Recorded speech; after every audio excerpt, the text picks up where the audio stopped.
welcome to the show. Tonight is a special show. And your boy, Mo Love, the sexiest man, still sexiest man in this seat right now, is live as the host with my man, co-host Adrian, coming up soon. Hopefully he's all right. But we wish you well.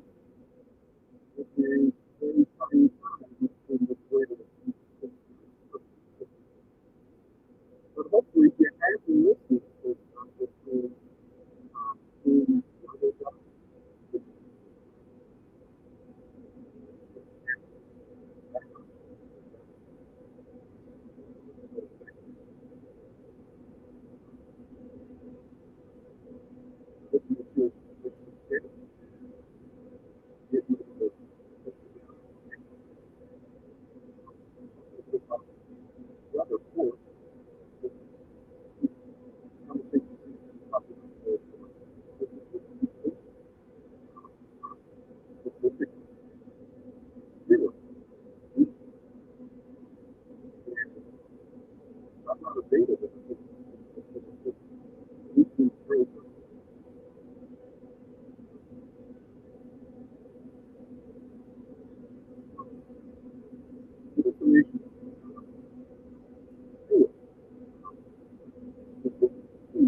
it's snowing outside and it's cold as hell.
And hopefully it's cool. But let's dive into the news.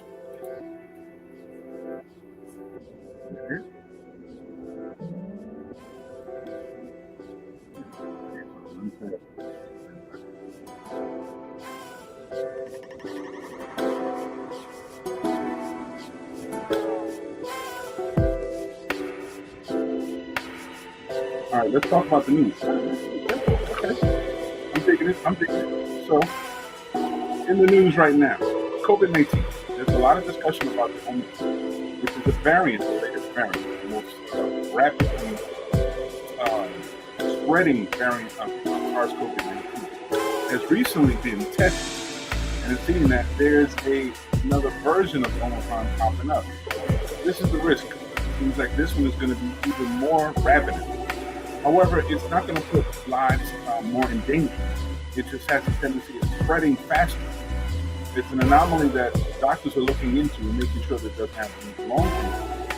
But doctors in Europe, and specifically in Germany and in Norway, have recently gotten together to really study the Omicron and the Delta virus, because Omicron has basically eliminated, eradicated the Delta virus. It seems like the Delta variant is now only affecting animals, oddly enough. Last time we spoke about it, where there was records that suggest that pets, household pets, were catching the Delta virus. Again, I'm still trying to question how these household pets are getting it. Are you folks doing some nasty stuff with your pets? I don't know, but it is now being seen in household pets. But back to what I was saying as far as Omicron is concerned, the Omicron A is where most of us are facing right now. But Omicron B, Omicron is now being detected. It's becoming even faster in its motion. Its tendency of spreading is a lot faster. But doctors are feeling comfortable that it doesn't make you at more risk. It doesn't cause any more damage to the body as any other variant of the SARS-CoV-19. So that's something to consider. However, there's still as I've been saying for a long period of time, there's still long-term testing to be had, because we don't know the long-term effects of SARS-CoV-19 in the body. Those who survive it develop antibodies and antigens, and or the variants themselves, how we are getting the vaccines and how the long-term effects. But check this out. CDC and the World Health Organization just recently sent out reports to the world from data they've received for the past year, actually within the 9-month window that they looked at studies. And they searched through 1 million different individuals who had COVID-19. Those have been tested, those who haven't been tested, those who were diagnosed with having COVID-19. Every type of variation of COVID-19 that possibly had, they have collected the data.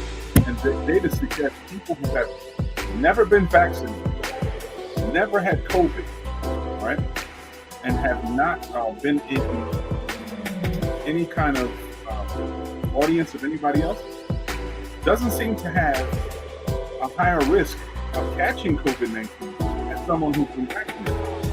That is strange. However, the positive data suggesting to this is anyone who has had COVID-19 once before but yet gotten the vaccine seem to be safer. There's less tendency of them getting symptoms and or reinfected than everyone else, whether you've had it and not tested.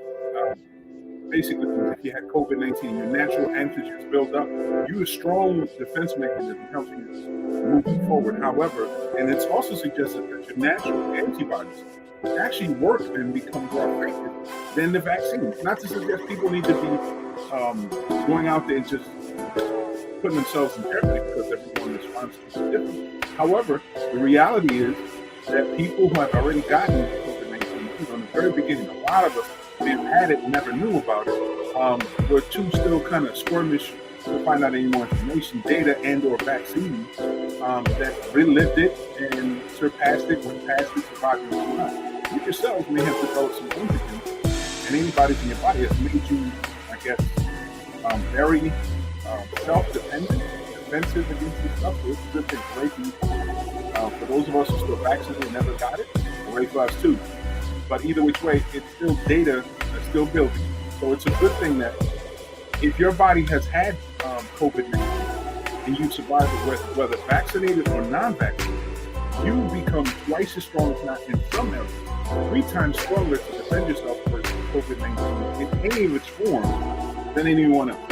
So hip hop hooray to everybody who survived it. Anybody who has not got it, God bless you. Don't go out there and get it. It's just not one thing that you want to collect, like good credit. You know what I'm saying? So whatever you can do to continue to protect yourself, those who are vaccinated, do what you need to do to protect yourself. Remember, wear that damn mask. Keep your mask holding out. Wear it. And I'll tell you, I'm one that don't like to wear damn masks because they always smell. It's kind of foolish to me. That's why I'm seldom wearing them. But in very sensitive situations where I know it's high risk, people like this, all up on your right side, some places you have to walk through. Oh, I'm covering my face. I'm stepping back. I'm looking like a full back, pushing you out of the way, whatever needs to be. And, I'm very cautious of nasty people. What I mean is, y'all have a tendency to sneezing, coughing, snot rockets to the left and right.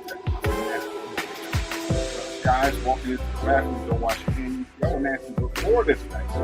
I mean, before this process, let alone now, you're even nastier. And ladies, y'all don't get away from it because some of y'all just nasty too. And the kids, unfortunately, they're still picking up their habits, hygiene habits. Do what you can to make sure they assert the proper hygiene methods to take care of themselves. I trust in this science.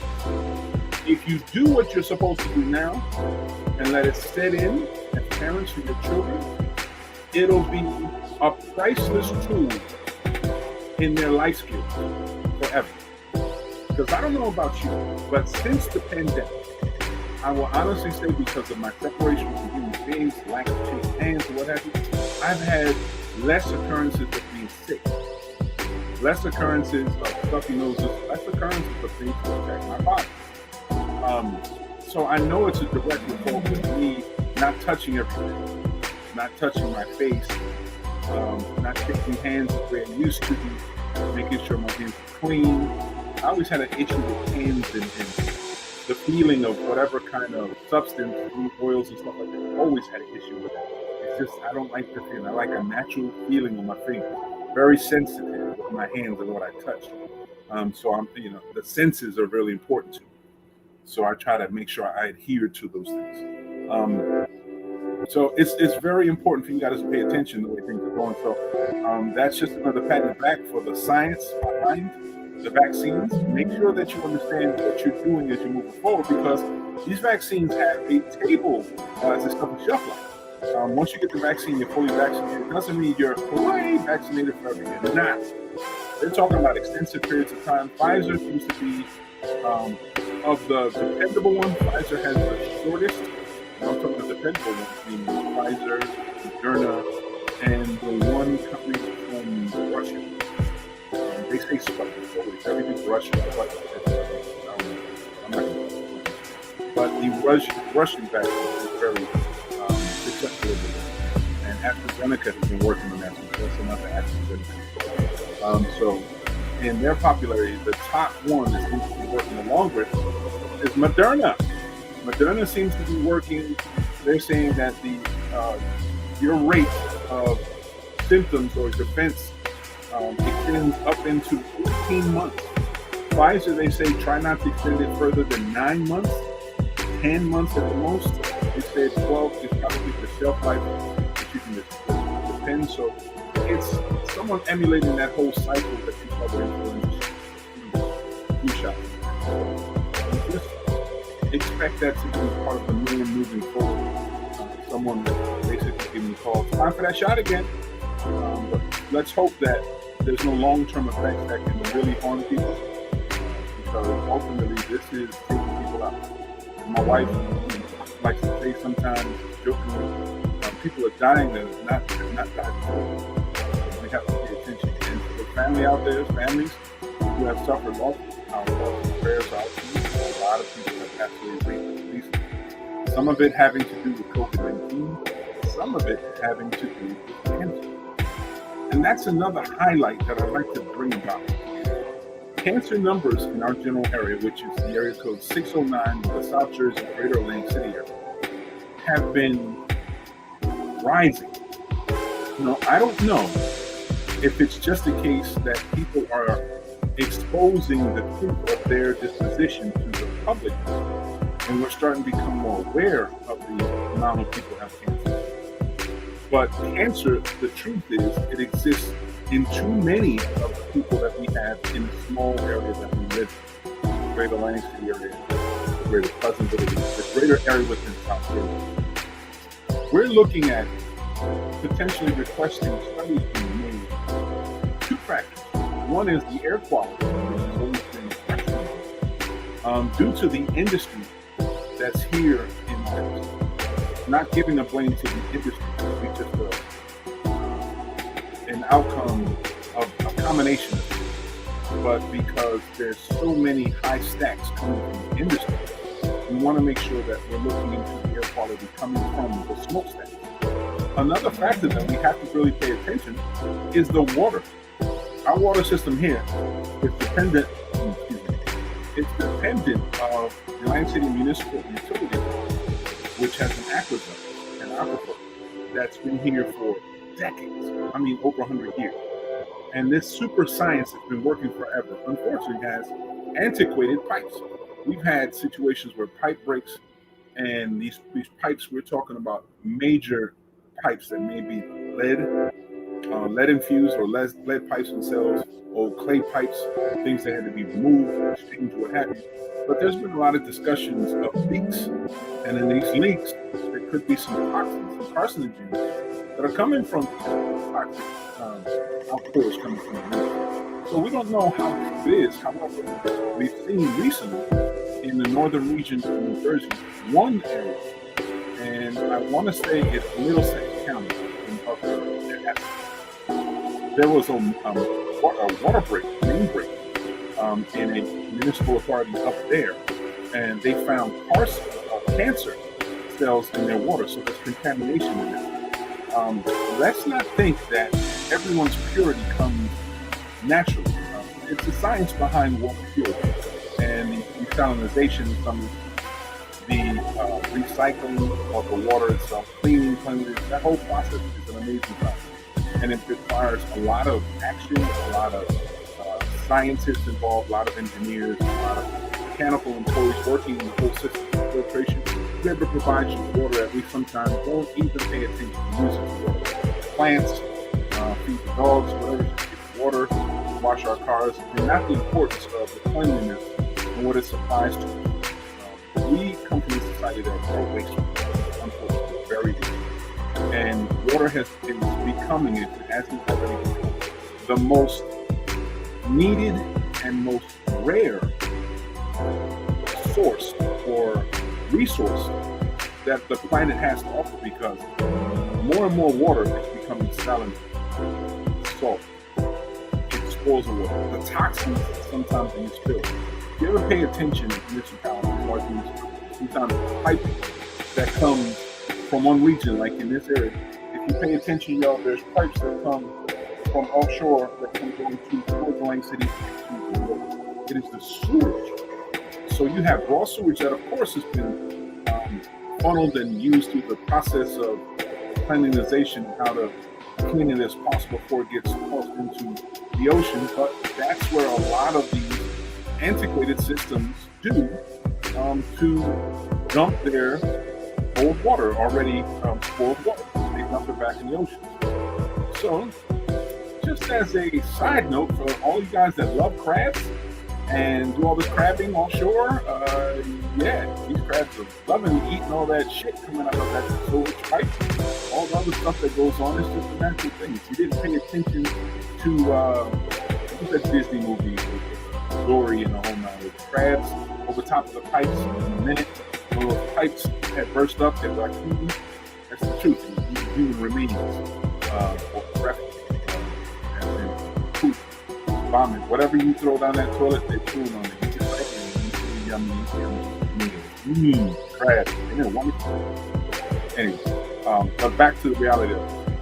The whole process of storage and water intake, everything is dependent on one another. So if there's an issue with the water system, that means refuge or toxicity could possibly be leaking into our homes. So these are things that we're demanding some sort of reviews and testing in there, because ultimately, with the amount of people who have had cancer in this area, and the amount of people more, there's a link. There's some odd link. There's something. There's some environmental link to so many people with cancer, breast cancer, pancreatic cancer, ovarian cancer, testicular cancer, and a lot of cancer.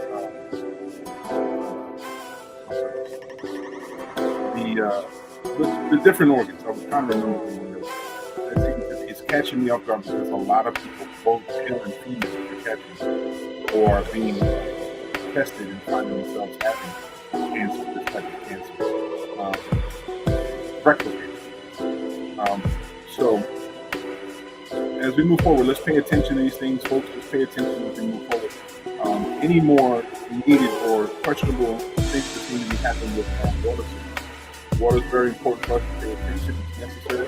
It's a requirement. It's one of those necessary things for our body to be able to continue. We need water, and the cleaner we can get water, the better for us. And don't forget, just because water comes in a bottle doesn't mean it's pure. You guys see me sometimes drinking out of a water bottle. I don't know if you know, it's the same water bottle. I've used the same water bottle for about at least 8 months, 9 months at a time before I buy it. I use water, I get spring water in a larger container and pour it because of the fact that I don't like to add to the waste that we have in the world, plastic-wise. And it's necessary for me to buy a container to hold the water when I drink water as often as I do.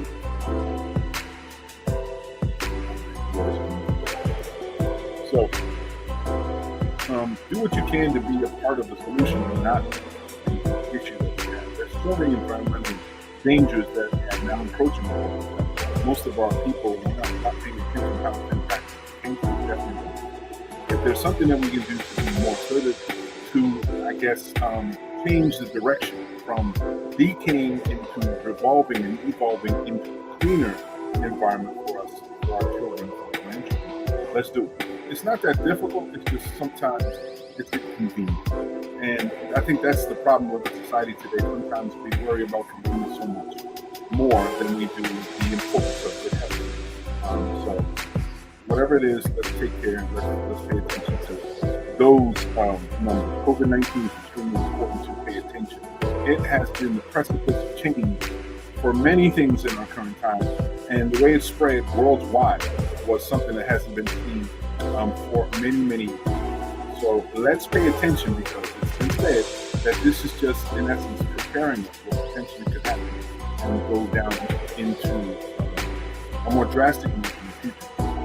A lot of reports suggest because climate change and the temperatures rising up, some of the areas that were previously frozen, especially in the Arctic Circle tundra, as I don't know if you've recently seen, lots of fossilized animal bones have been found in Russia, in the greater Siberian area, where there was at one point in time frozen, and now they're frosted. They're defrosted and fully thawed out.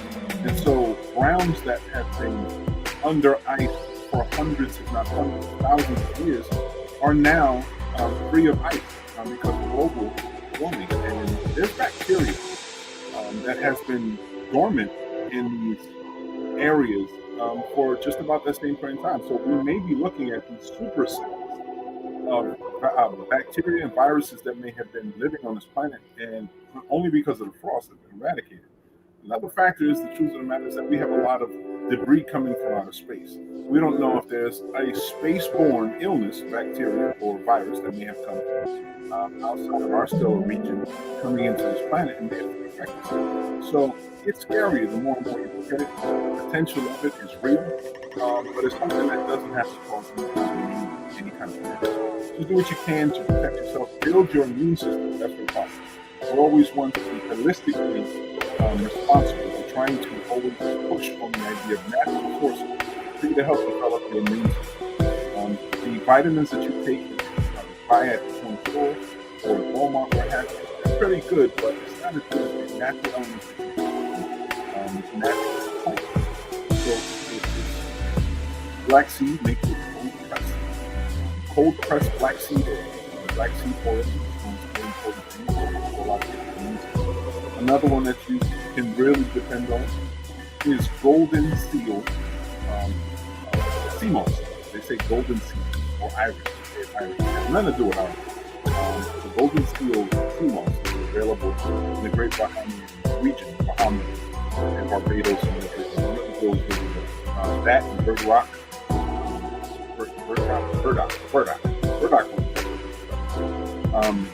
Very helpful for the immune system. It's a natural.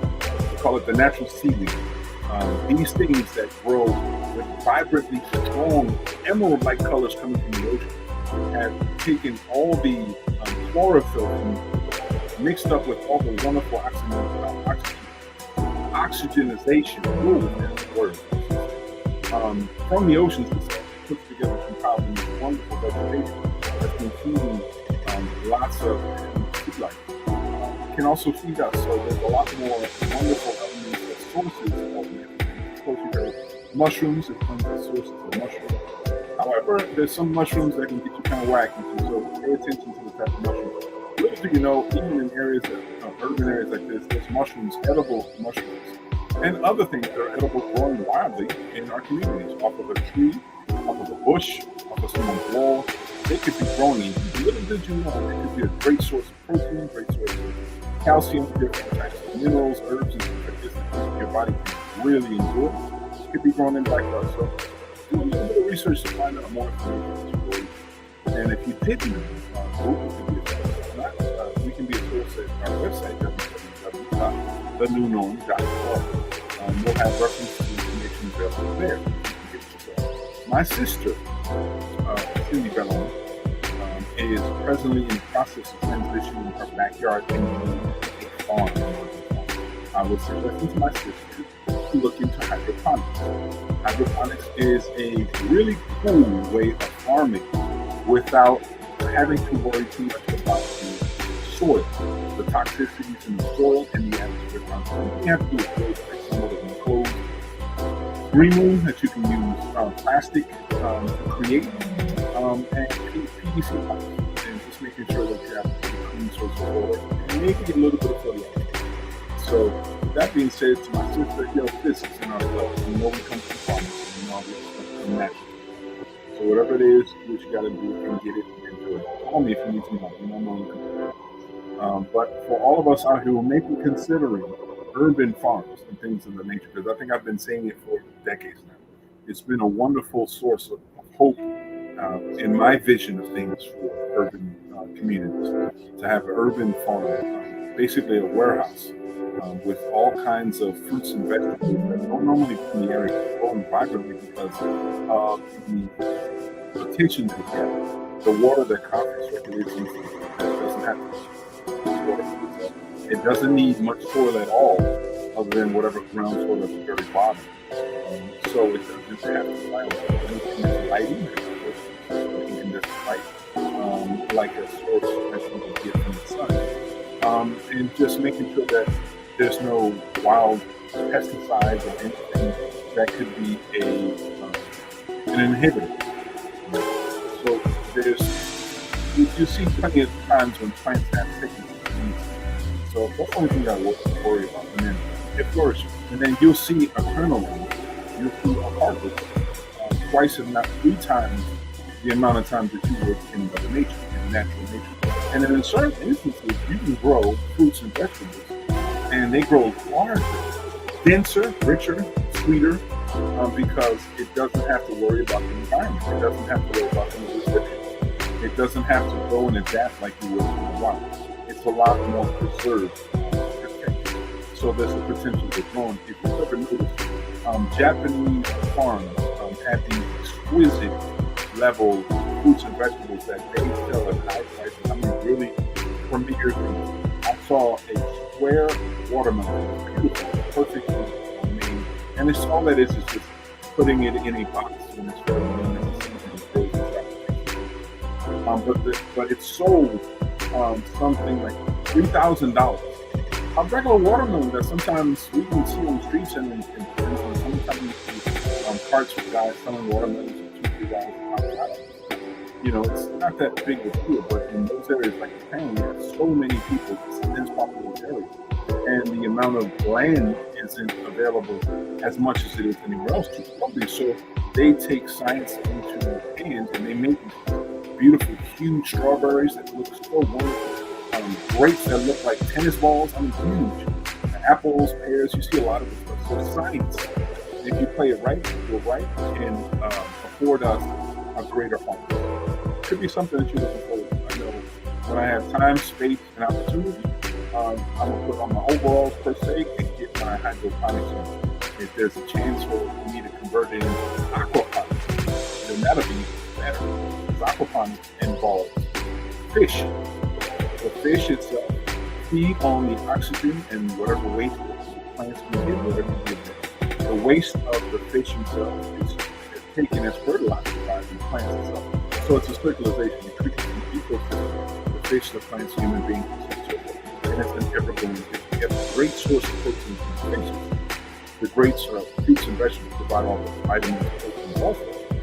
So you have an endless amount of opportunity potential for a great source of food using aquaponics. So, and for all of you who indulge in marijuana, that's also probably one of the ways that cannabis farming has really blown up in America. I know they do that. South America, a lot of hydroponics, and that in essence is where you see all these different renditions of these different, I want to say, types. You see Kush, purple haze, and all that stuff. It's the way they're grown, some of the elements, the waters, the additives, the natural additives that makes these different strains as different as they are. The science behind it, it's even more complicated. Sometimes there's certain factors that make the pH, sea levels higher in some, other ones, carbanoids, the CBD value. Sometimes CBD is low. So, the effects are different, but that's the science behind it. Same concept in vegetation, vegetables. So it's extremely important to pay attention. Now, on another note, recently, there's been, this is called feeding the duck.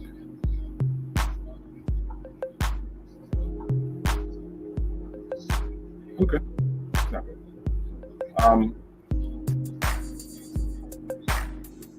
The greater Atlantic City Pleasantville region just recently suffered a loss of a 19-year-old boy by the name of Irvin Maynard Guzman. I think that's the name.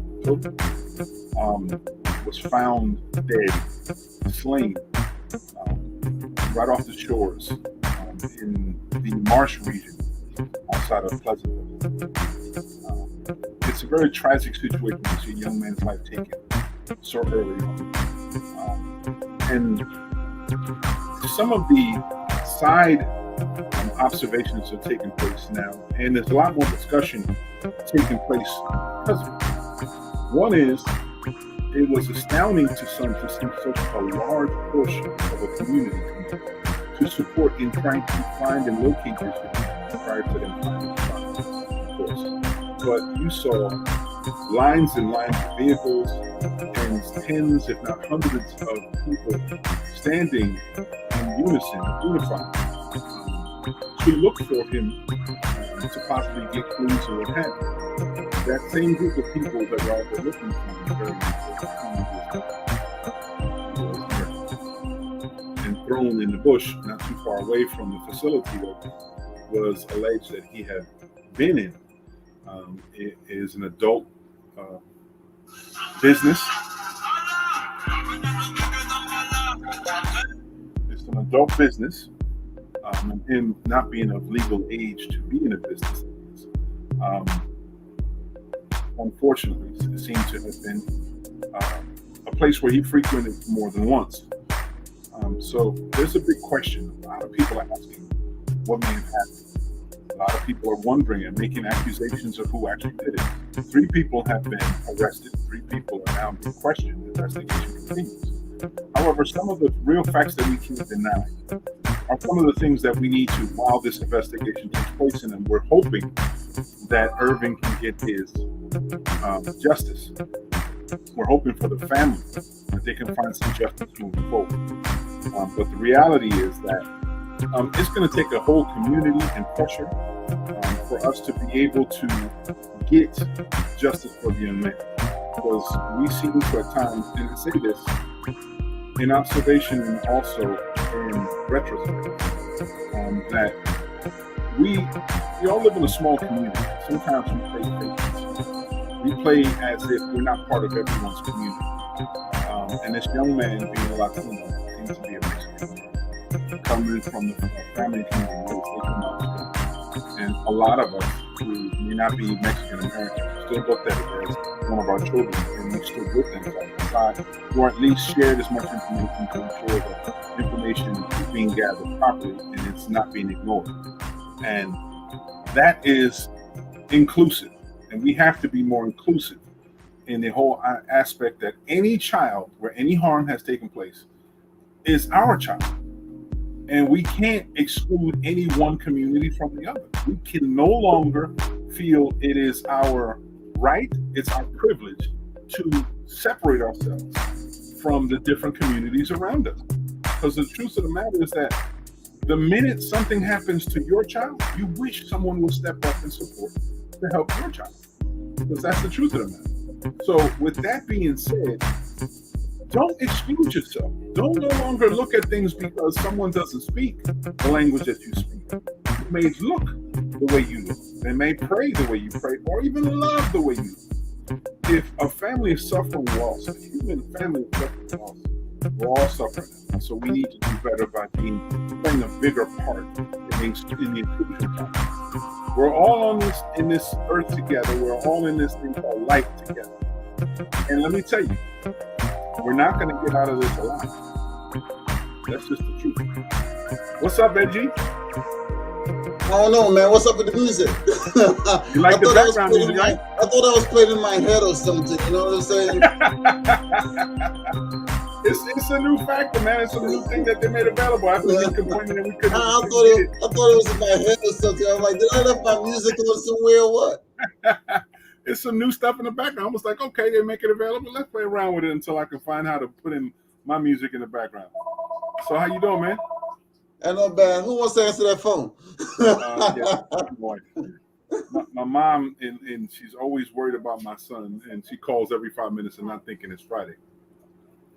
Okay. How you doing, man? Not bad, man. Can't complain, man. Good. How was your week? You was discussing the death of the young man over there in Pleasantville, huh? Yeah, man. It's really sad, man. Sad situation. Sad situation. Yeah. As you see, the conversation, I was saying this a little earlier, the conversation is a trip because we hear all the time from the community, from different parts of the community. Depends on what community you're from, of course. But you're hearing people say that, damn, it's kind of cool to see everybody, all those Latinos come out, step out in support of the kid and all that stuff. And then they ask questions, why don't we? As to suggest they're not Latino, why don't we? A lot of it coming from African Americans in the circles that I come from. And all I keep saying to myself is like, yo, the only reason why we don't do it is because we choose not to. We're all part of the greater community. Any child that gets hindered or hurt should be something that we all consider our own, right? I mean, I don't play the word, I don't play around with the kumbaya concept, but we're all in this together, man. Let's get real. We're all human beings. Yeah, but the thing about it is, why are we just killing each other? That's the problem. That's where that's the first thing right there. We shouldn't have to come together because why are we killing each other from the get-go? It should be natural. Right. You know what I'm saying? If we're part of the same community, why are we killing our community then? Yeah. But again, it just shows that we don't appreciate life. The most important thing, the most expensive, most valuable thing we can have is the one thing that we seem to disregard a lot more, which is life, human life. Yeah. I was just talking to someone on the phone about the same concept, same thing. We don't appreciate each other while we're here, but after we're dead and gone, then we start crying over it. It's too late. It's too late. Yeah. Haven't we learned anything from as many people passing away with the pandemic? Have we learned anything? Tell me. You know what? It's sad to say, but you know how the term petulant was something that just came around. That's us, man. We're petulant kids. We're very spoiled. We're very privileged as a society.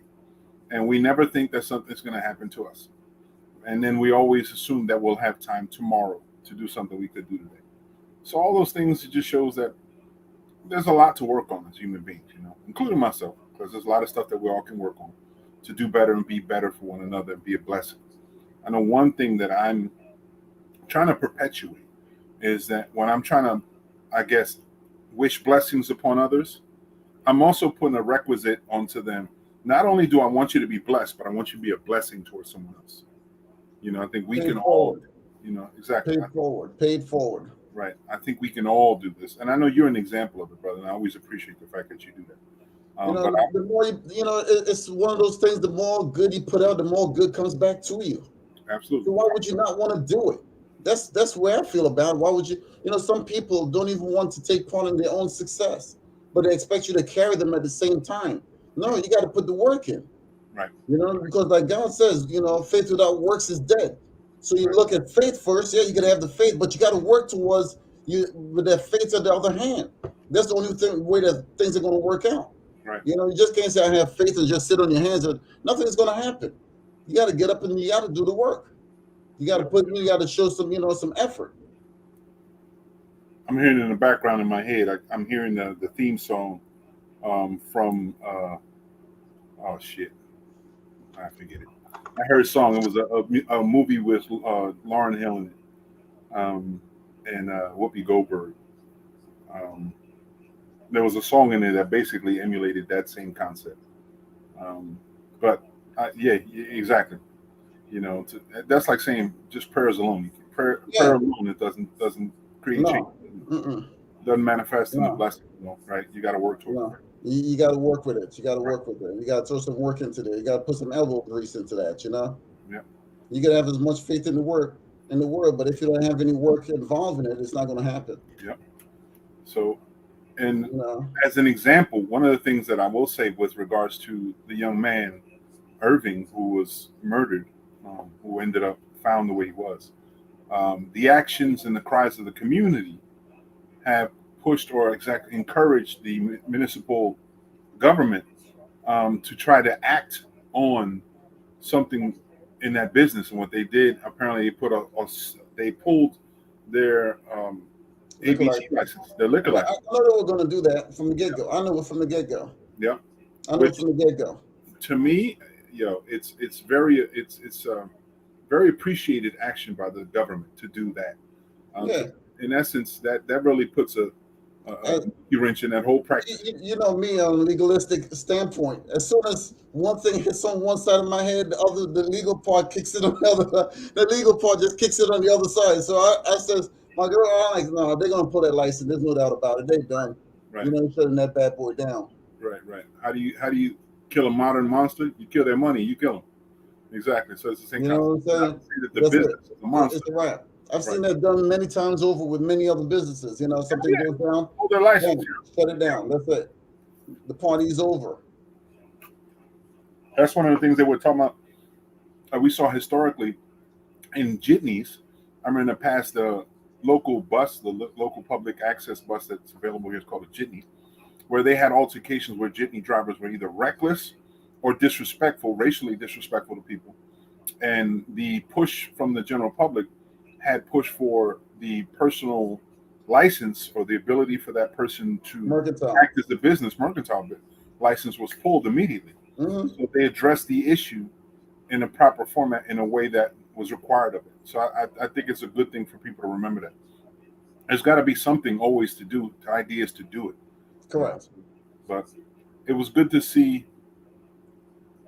It's hard to say that it was good to see action the way it took place, but it just demonstrates that with unity and open mouth and action, things can happen. I'm just hoping that the young man and his family can get some comfort knowing that justice will come about, and hoping that justice is They there. will. They Yeah. will. Because something this serious is going to go up the ranks straight on up. Yeah. You know, there's no doubt about it. But what troubles me though also is that there's a lot of discussion being made about the individuals that are involved. Apparently, have a track record of being violent.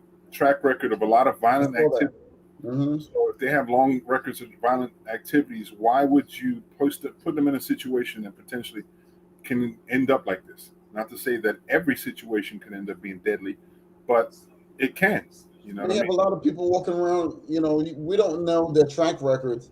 And you have a lot of people walking around here, they're loose cannons, but you don't know when that cannon is going to fire. That's the problem. They're loose cannons. It takes a little bit of something to trigger it. And apparently that's what happened here. Hell yeah. Whatever he said to one of them, he's like, oh, you think you're that bad? So then one thing just escalated. And this is what you have.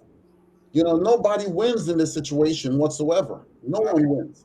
You know, everybody loses, including the community. Everyone loses. Right. There's no winners. Yeah. It's really sad. Yeah, there's no winners here. No, not at all. It's You a know, big ass mirror. It's a yeah. mirror to the community. You have these guys, they're going to jail. You know, you have the bar being closed down. That guy's gonna lose his money. You know, the city has a bad rep. You know, this bad thing that just happened over there. Everybody's gonna lose, straight across the board. Yeah. There's no winners here. Yep. And again, it's one of those type of things is you can't just exclude and say, oh, that's Pleasantville. Hell no, because the people involved are Atlantic City people. Correct. People involved either lived in Egg Harbor Township or this way and that way. It's the region. You can't just say one municipality, one group of people. That makes it too easy. We blow it off. You can't isolate it to just one particular area.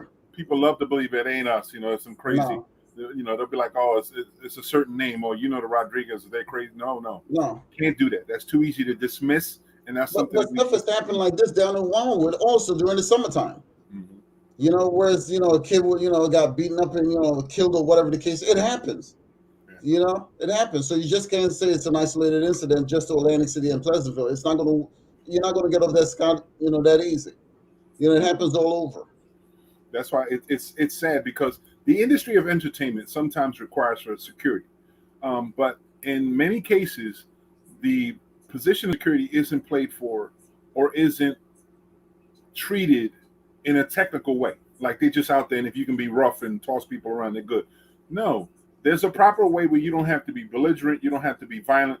There's a proper way that you can be a good security officer or security guard without having to put your hands on anybody. Correct. Not putting yourself or anybody else at risk. Correct. We saw that situation down in Maryland Live. Remember when that security guy went ape? You know what I'm saying? The guy. Oh yeah. Granted, the guy was out of place, coming behind the wheel and the whole 9 yards. But you could have escorted him out of the area. Right. But instead, you decided to pounce on this guy. You saw the guy was inebriated. You could see he wasn't necessarily square. He was high as hell, drunk as hell. Exactly. But he wasn't throwing any punches. None at all. But when you have the security guard actually go ape, and he start throwing punches, then he just crossed the line. Yep, big time. He just crossed the line. Yep. Which not only puts the person at risk, now the company that you represent exactly, because they're going to be sued. Yeah, right. They're going to be sued. There's no doubt. Even the people watching on, they could say duress because now they're scared of ever going into the facilities. Exactly right. It's going to be bad for their business once again. Exactly. And in that specific situation where Irvin was alleged to have gone, it's one of those adult type of nighttime type of hush-hush places where people go to, to act and do what they like to do in the dark. You know what I mean? And what happens in the dark sometimes comes out in the light. So it's just one of those type of things. You got to be very careful. But the thing about it, okay, I noticed that you put emphasis on where he went, but you have to also put emphasis on his age. He should have never been allowed in there from the get-go. Absolutely. That's, again, being responsible as an industry. Okay. That's where security comes into play. Yep. Because he should have been carded. Should have been, immediately. Should have been. Yeah, look, I worked in security at Tropicana many years ago, back in the 80s, early 90s. And I remember this one lady coming up the escalator, and she was in the 80s, and I carded her. She was an Asian lady. She looked very young, and I carded everybody that was with her, including her. And everybody started laughing. I said, well, I prefer to be safe than sorry. Right. The guys at this bar did not take that because if they've seen him in there before, or even if it was his first time, they never carded him. So that alone will cause their license to be pulled just by itself. Absolutely. Just by itself. Don't even consider the incident. Just by itself, he was underage. It's no different from when some of these minors go into the casino and gamble. That's another situation also. Yeah. They go into the casino to get served liquor or whatever the case may be, get into a car accident, bam, the casino gets hit. Right. Because they should have never been on the casino floor, consuming liquor. So all of these things have to be taken into perspective. Hell yeah. And the industry alone, it's not just that. I think it's every source of entertainment has that risk. And it's a trip because, there's a reason why there's age limitations, because at a certain age, you should be more responsible yourself and how it impacts. And then if you do anything negligent, you can be held responsible. Correct. And then if you're younger than that, then there's labor laws or, child risk laws, all those things that are even more sensitive So it's just one of those type of things. I know I'm waiting for Laurel to come in. She popped in, but she's not all the way in yet. Let's hope, her being the security specialist professional on the panel as always.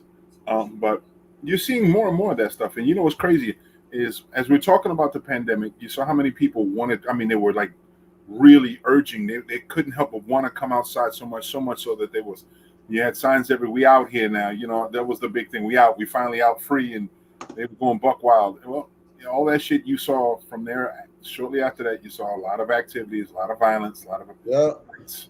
Just recently we saw Facebook, a lot of Facebook videos of fights taking place in the schools, so it's just, as a violent society here in America, we're seeing more and more of what the end result of what we've been pushing for so long. Well, you have to also consider, with the pandemic, a lot of people were locked indoors, with each other. Now, imagine you're locked indoors with somebody that you really don't like. You know what I'm saying? And all of this kind of stuff. So we have a blizzard that's happening this week. A lot of people are going to be stuck indoors with people that they just can't get along with. Let's look at it. Absolutely. You know what I'm saying? It's going to be one of those things. Absolutely. You saw my executive producer walk out the room without saying nothing. She's probably one that can't stand to be around me too long. But another thing that I was talking to my friends and family members about, I says, this coming summer, you're going to have it's going to be a lot of babies popping up, first of all, because you have a pandemic, and now you got a blizzard, on top of a freaking pandemic. People are like buying everything off the store shelves right about now. So that's another situation that's happening out there. Mm-hmm. Okay. And next summer, a lot of people are going to gain some serious weight. I'm telling you, because everybody's like, look, I'm going to be home. I'm going to be eating. I'm going to be relaxing. That's what's going to happen here. Pandemic pounds is a reality because, outside, if we didn't have the pandemic, we still have a bad situation when it comes to food wise, because what we have is bad nutrition. We have people who are malnutritioned or who has just don't get the proper nutrients, but they're overweight. Like we saw a lot of hyperinflated items that we buy and sell in the supermarkets. Things that are enriched, considered enriched, are actually more damaging. Some things that are just made and they taste great, but they fill your body up with all kinds of chemicals and cause a reaction in your body that's long-standing. A lot of people bloating up, gases and stuff like this. So it's just bad nutrition. So that's one of the things that I was talking about earlier about farming and hydroponics and aquaponics. The potential of all of us got into eating better like that. You see less pounds naturally. We would be a lighter community. Nicole? We would have a lighter community as in weight wise, because a lot of it has to do with what the quality of foods that we eat. We're quick fast to go to Wendy's and McDonald's, but you can't tell me what the hell the ingredients are to even the French fries there. Even the French fries. Yeah, but but on the flip side, a lot of the food these days have a lot of chemicals in it, even outside of McDonald's and Wendy's. Because they try to spray a lot of the food, to kill a lot of the insects with insecticides. Or mass duplicate, right? Genetically modified foods, GMOs. Right. Yep. So where can you win? Where can you really win? You tell me this is America, because everybody's going to protest about one damn thing or another. Everybody's got a gripe. Where are you going to win? It's a no-win situation. You can't. Your argument is going to be falling on a lot of deaf ears because money is involved. I think the only thing we can do is possibly do our best to do our best. That's it. Because the truth of the matter is, unless you're like a scientist, unless you know exactly where to look at and what things are, there's a lot of shit that's going that we're not even paying attention to. We found out so often some years ago that the Food and Drug Administration, FDA, allows for certain things to happen, and I don't flag anything like insects being folded into the mix of foods, blood, human excrement. But I just had a very interesting thought here, because if you look at some of the places where, like the islands, a lot of people say, "Hey, look, they eat very healthy down on the islands and the whole 9 yards." Mm-hmm. Yeah, but then down on the islands, a lot of people are refusing to be vaccinated at the same time. So the ones who are vaccinated in America is not eating good, but the ones on the islands who are eating good, nutritious wise, but they're refusing to be vaccinated at the same time. Ain't that the link? Ain't that what we talked about? The natural defenses that the It's body, just the like, nature gives us? where can you really win? Where Yeah. can you tell me where can you really win? I don't know. I'm still leaning to the side that our forefathers knew more about health than we did. The more intelligent we become as a society, the more science is in, the dumber we seem to get. We don't rely on our natural source of the beneficial things that we can get from Mother Earth. Yeah, So but you have to consider. Look at the people in Tom's River. Okay, say if they're planting some stuff in Tom's River in your backyard, mhm, but you had no idea that the backyard used to be where they had a whole lot of paint and the chemicals in the ground, mhm, and then the people end up coming up with cancer because what's in the ground, the fruits and the vegetables are going to actually consume, right, and then you're going to pick it and eat it. right, right. Cancer cluster. That's what I was talking about a little earlier. I don't know if you heard that. We were talking about the groundwater leaking into the water Yeah, system. because I know about Venice Park over there. You remember the cancer cluster back in Venice Park many years ago that they were talking? That's on my street Yep. where I grew up many years ago in my family. Hmm. Right after you go over the second bridge, because it was brought to my attention many years ago that it used to be a dumping site for Atlantic City Yeah. and many other places. Yep. Just like the greater Marina district was the dumping site. Correct. The Greater Marina District used to be the dump site for Atlantic City that the Borgata actually sits on right now. Yeah. Also, Back Mountain, that area of Back Mountain, that was part of the Back dump. Maryland is exactly. Yep. You see, so you have to know you have to know the origin of the region where you actually be putting Yeah, the stuff into the ground to actually say that you're going to pick your peppers from. absolutely. Absolutely. That's why I think in knowing all that, that's why I suggested to my sister. My sister's trying to convert her backyard. She has a pool there and stuff like that, space. She's trying to create her own farm. I said, why don't you just do a planter's box? Do a planter's box or hydroponics. Correct. Planter's Which boxes, is you can safer. create your own atmosphere. Bring the soil and everything is there. You don't have to worry about toxicity. You just got to worry about the atmosphere. Or hydroponics or aquaponics, where you can create the whole system, the ecosystem. But that's the very truth. When it comes to toxicity in soil, there's so much that happens. Not too Yeah. far away from here. Do you remember where they used to be the old Coca-Cola company, the bottling company? Used to be a bottling company off of South Carolina Avenue, and actually it was Tennessee. That ended up being a dry cleaner, Okay, I know where you are now. a major dry cleaner. They had toxic spill of all the bleach chemicals underneath the ground. After it was a Coca-Cola company at one time. Then from there it went into a major dry cleaning facility, and then that's where the bleach spilled. Everything spilled underneath.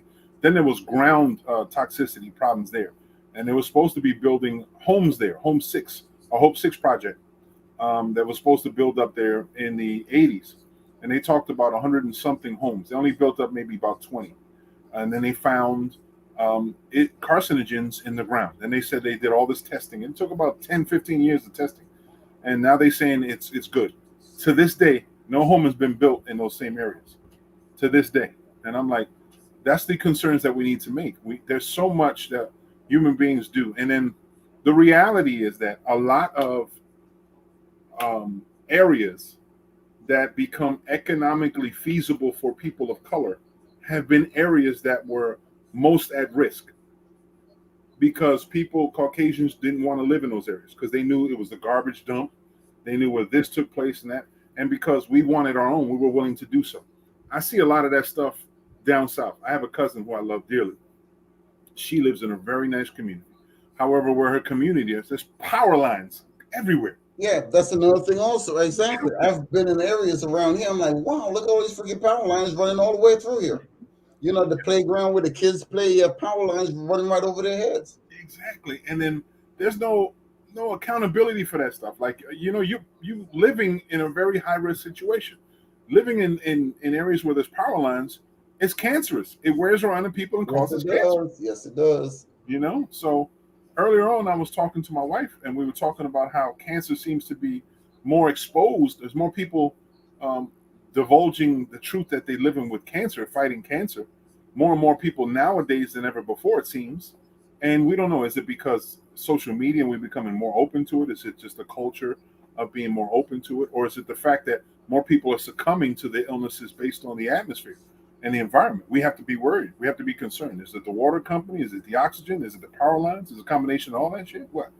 Is it It's a McDonald's? combination of all that shit. You know what I mean? That's it. It's a Is it combination. is it the Look, salt that they used to use in Moe's chicken back in the day? What is it? I don't know. yeah, but even if you look, because I went into Echover Township not long ago, and where they used to at one time it used to be the garbage dump out there in EHT. You know, I went out there and I'm like, wow, they built up a whole freaking community over there. Yep. It's like almost a gated community. I'm like, I didn't even know where the hell I was. I'm like, wow, look at all this out here. But I Yeah. remember when it used to be a dump site right across the street from all the recyclers over there, somewhere over there. Mm-hmm. I think my sister lives not too far away from that area, but we talked. Yeah, you see trees there and you see homes there and the whole 9 yards. But right underneath that is nothing but garbage. Yeah. It's one of the truths that we have to be concerned about. Like human beings, we just dump shit anywhere when it's convenient away from everybody. Then after the fact, like, damn, where are we going to build a house? I know, the dump. Yeah. Yeah, we put a tarp over the dump and we build on top of it and just make a certain area where the stuff just seep out into the air and then everything ought to be okay. Yep. No, what you put out is what you get back. Yep. I guarantee right now it's year 2020. By the year 2025, 2022 now, 2025, 2027, somewhere in that area, you're going to hear Frog Island. There's development at Frog Island. You know where Frog Island is, right? We talked about this before. It's the strip of land between Pleasantville and Lake City off the expressway. I know where you are now. Right. That's called Frog Island. Okay, I never knew that it had a name for it, but I know where you are. I really didn't know a whole lot about it until it came before us in city government to talk about a recycling center, green energy and green technology on it. And all the question was like, that's a major piece of land. Why wasn't that used for housing? Why isn't bridges? Why isn't it consumed as part of the city? And they gave us excuse after excuse after excuse. Oh, it was a dump. It was this way and that was. I'm like, I don't want to hear all those dumps. I don't want to hear this stuff. Then it seemed to be that because the electric company had so much access to the island itself and that one station in back near Bungalow, Lower Chelsea, Lower West Side, in the back near Arkansas Avenue, going in back behind the homeless, the Mission. Okay, I know where you are now. The electric company has a major piece of land back there, and they had these conductors and everything that's still there. Mm-hmm. I don't even think they're being used anymore because the way technology is going on, but it's still there. And then they still have the remnants of the power lines, the big trees sitting offshore for Frog Island. I don't think they're being used as they once were. It's not necessity. You know, technology has given them other opportunities. They don't have to need it. So they're manipulating that whole land. Watch how it all of a sudden becomes now they'll be able to use it, renovate it. And you're going to see houses, buildings, businesses and shit. Watch how it pops up. You know, you have another area offshore where the refuse site, which is going, remember where the two guys used to be? Yeah. Mm-hmm. Where that whole entire area up to that area. You had spots of land in those areas.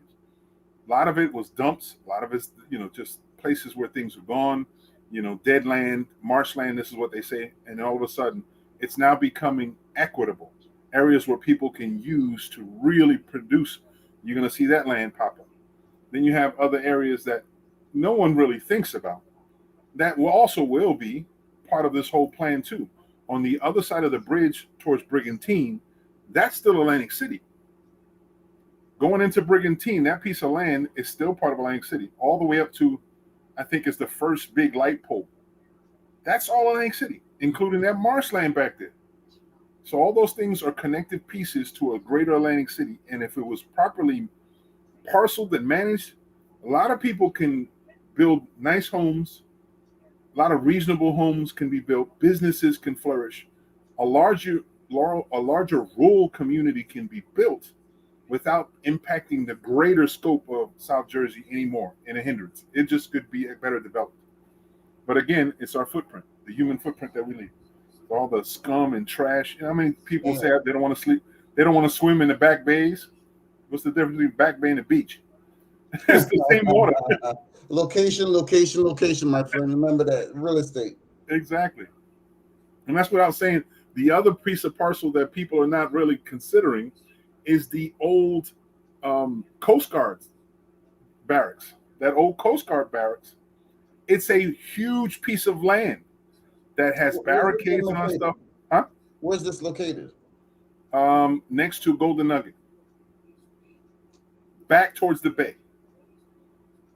Like to access it, you have to go down Huron Avenue all the way past past Golden Nugget, continue to go down. There's a driveway to get to there. It's a major portion, including beachfront. It's a big piece. The Coast Guard is a big building anyway. It's a pretty big building. Somebody can build a tower there easily. Get out. Yeah. And then you have parcel land on the sides. You have beach land. That whole area was supposed to be developed by a casino some years ago. And then there was a big discussion of, oh, well, it was a dump. So we don't know if the EPA will agree on it. That's bullshit. They make up excuses why. And then some areas are truly issues because of the dumping. But Lang City could be so much larger if there was muscle in government to push the industry to understand that they have a lane they can stay in, let the other lane to the government officials and the people who live and reside in the area to decide what they want, where they want it, given the space. Well, that's the reason why you see Vegas is blowing up way, quicker, bigger, faster, better than Atlantic City. But in addition, it's a good example because Vegas isn't just one town. Vegas is consumed with 3 neighborhood communities, neighboring communities. They're 3 actual municipalities together. So the greater area is considered Las Vegas, but it's I forget exactly the name of the towns, but there's 3 separate towns because they've been consumed. Yeah, one of them is Henderson. Henderson is one of them. Right. And I can remember the other 2. Clark County. All of them are in Clark County. Yeah. So because even Hard Rock just purchased, in Las Vegas. Yeah. The Mirage. They just purchased the Mirage in Las Vegas. Yeah. Because the Mirage was owned by MGM, which was actually, was Steve Wynn's property. He developed, the Mirage, and MGM bought it from him. So they just purchased that for about $1 billion plus, in Vegas. Right. So you have who still owns Borgata. MGM still owns MGM owns Borgata, correct. So Hard Rock just bought that piece of property, which is the Mirage in Las Vegas, from the owner of the Borgata, which is MGM. Right. Because MGM also owns City Center, which is the largest piece of property. Like my brother, he works there. He's like, Adrian, they have their own area code. They say that, so they got their own freaking area code in Vegas. That's the area where the Venetian was, right? Is that it? No, that's not where the Venetian is. They have this whole area for the entire South. I mean, they even built up a huge stadium over there also for the football team and the hockey team, the whole 9 yards. So these guys just blowing it up from then Hilton came along and they just opened up theirs, which is called Resort World. Right. So they just opened that one up. And Marriott was supposed to get involved with another piece of property, which is called Fountain Blue, but they pulled up out of that one. Hard Rock just purchased, the Mirage for $1.something billion. So now they're going to actually tear down the volcano that they have in front of the Mirage, and they're going to put a huge guitar like what you see on Virginia Avenue. Right. And what you see down in Florida also. They built a whole hotel, and it's shaped like a guitar, which is also Hard Rock. And again, I will always say this. It's all spawned from the success of Atlantic City's Hard Rock. It was on the heels. Hard Rock is a great corporation. They have multiple locations all over the world. They're very, very significant as a gaming destination and gaming entertainment. So they're very brave in their business tactics, but they're very dedicated too. That's one of the houses that I've seen where they really care about their employees and employees. Yeah, I saw that they did something earlier this week? I believe Mark Rassman was down there when they did something in the community. Feeding the community was the people from the Hard Rock. They partnered with the feeding with Andre Murphy's Kitchen. Exactly, that's it. Yep. And it just demonstrates again how Joey Gingoli, well, at least the local area, Joey Gingoli, Joe Lupo, and the guys from the Atlantic City version of Hard Rock has been consistently involved in Atlantic City and the greater community and being a greater part of it But again, this goes back to the Native Americans who actually are the owners of Hard Rock. How they're constantly The Seminole tribe. right, the Seminoles, and it's just it's great business Yeah, ethics. It's great business ethics. Um, so it just shows, and I'm really happy that they're growing as a corporation, and they haven't forgotten to take care of their employees. They haven't forgotten to love their community. So that's how it shows. It shows good business tactics like that really play off. In yeah, that. So, but going back to what we were saying before, there's so much potential as far as Lang City is concerned. yeah. I mean, Atlantis is like it's like a piece of clay. You got to mold it into something now. That's where you're. That's where we are right now. Yeah. You have to mold it into something moving ahead into the future. The only thing I think it's been trying is that it's unfortunate. We have been clay for so long that clay sometimes dries out. It dries out. Yeah, it So does. you know what I mean? You gotta add some more water to it. And that's the problem Add more water to it. the people who want to be, everyone has their idea of who's the best, who has the best plans, right? So they put their hands in the mix and the whole nine. They take the moisture and they step out. They always leave it shitty in the background, so we never meet the full potential. If we had an autonomous group that worked specifically for the betterment of the development of the area, not just one casino, not just the industry, but the entire greater area, a full development wing, maybe we see something. Because with them, they'd have Atlantic City has the Atlantic City has the blueprint. They have the infrastructure here that they could actually be wondrous. They won't have to bother about hey, they're building a casino in Maryland or they're building a casino in Philly or whatever. Atlantic City has 9 casinos. 9. Where else can you find 9 casinos on the freaking East Coast? not in these schools. Yeah. There you have it. But what happened? They need to unify themselves and work with the community to build up everything around here. You just can't do it by your freaking self. It's just not so. If you're part of a community, you have to still have that unity and that cohesiveness in order to get the damn thing done. But Right. they're working independently, and that's the problem. Because you saw how Caesars had what was it? Caesars, Harris and Bally's, and then Bally's went this way, Caesars went that way. So now you have Caesars, Harris and Tropicana now. Then ITT was in there, and You see what I'm saying? yeah, They just swapped over. And the guy called Icon, he made all of his money and then bounced because he switched everything. He switched up the cards. Even Bally's in Las Vegas, they're building a different motif now. They want to be more towards like the horseshoe that they used to have back in the day, rather than the kind of Bally's look that they have right now. So that might be coming to Atlantic City soon also. Another thing also is Norcross, your boy Norcross. Norcross actually bought the bakery. Ginsburg, Yeah. Huh?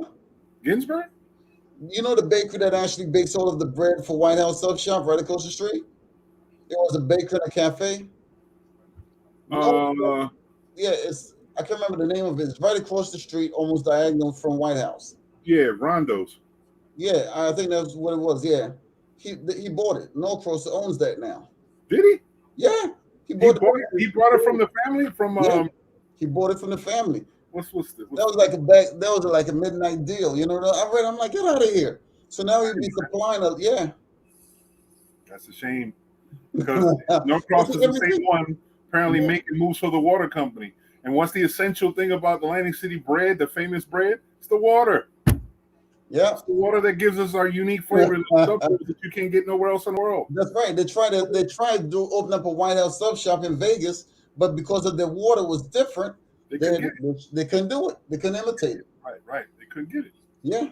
That's the heartbreaking thing. How people were like, "Yo, Mo, send me some bread. Send me some bread." I'm like, man, the White House is nothing but croutons. Yeah, but like it says, Norcross bought that bakery right across the street. He owns that now. I didn't know that. I don't doubt it because it seems like always these big boys in the background using these puppets voluntarily, these assholes in office, and they buy up everything. Like it gives me in comparison. Like I don't know if you've been paying attention about things in Puerto Rico, but one of the biggest issues in Puerto Rico now is all this investment being made by mainland Americans into Puerto Rico, mostly Caucasian Americans, that they don't have to pay taxes if they invest by buying property over there. They've been doing it so much that has gentrified a major part of the island, where now it's required they have to speak English. You can't be a national being born there, whatever the situation, and being able to give the same rights and loan opportunities to buy homes there in the specific areas. And they're pushing people out of those communities, making it not people can't afford living in those areas because of the way the prices and the houses are going on. So they're pushing Puerto Ricans out of Puerto Rico. It's disgusting how gentrification and quote unquote development is stripping people of opportunities. Of course. It's a shame. Mm-hmm. I agree with you. It's a shame. Yeah, I totally agree with you. There's no doubt. Because even after when Trump was, prior to Trump, a lot of Puerto Ricans and stuff said that they're going to move to the United States so that they could actually vote against this joker. Yeah, Florida. You know what I'm saying? Because he owed Puerto Rico a substantial amount of money back in the day. Hell yeah, the Jones Act and everything. This whole debt, all the debt that a lot of,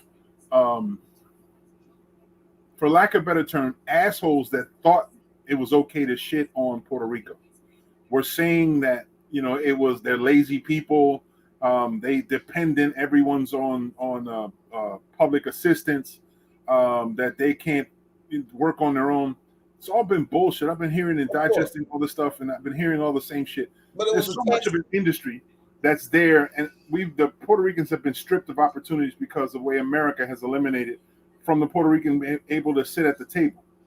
Yeah, it was a tax haven. It was a tax haven for the rich. That's where they hid a lot of their money. It was a tax freaking haven.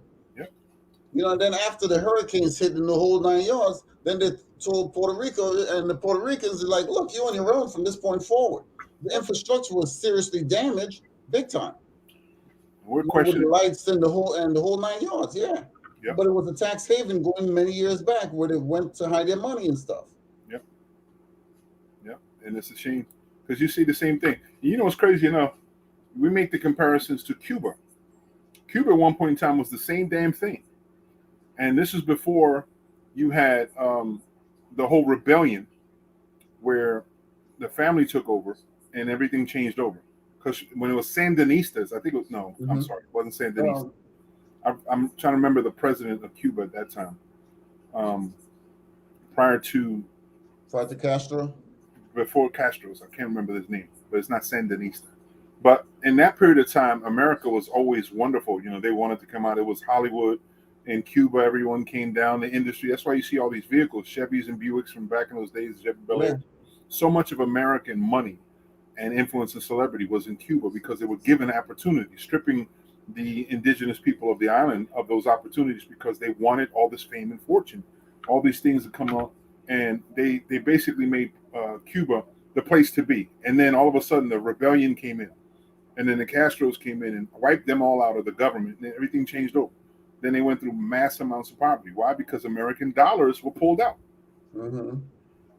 And they're finally getting themselves together. But they're self-sustaining like a lot of the countries in the Caribbean area. They could be self-sustaining if America would keep its greedy-ass hands out of it. Well, America, you see, that's the thing about it, because even right now, as America is dealing, in Europe, what's going on, with the Russians, that's another situation. They just give them $800 million or whatever the case may be, so that, I'm like, we're dealing with a pandemic here, but then you're giving another country $800 million. Don't you think that we need it over here first?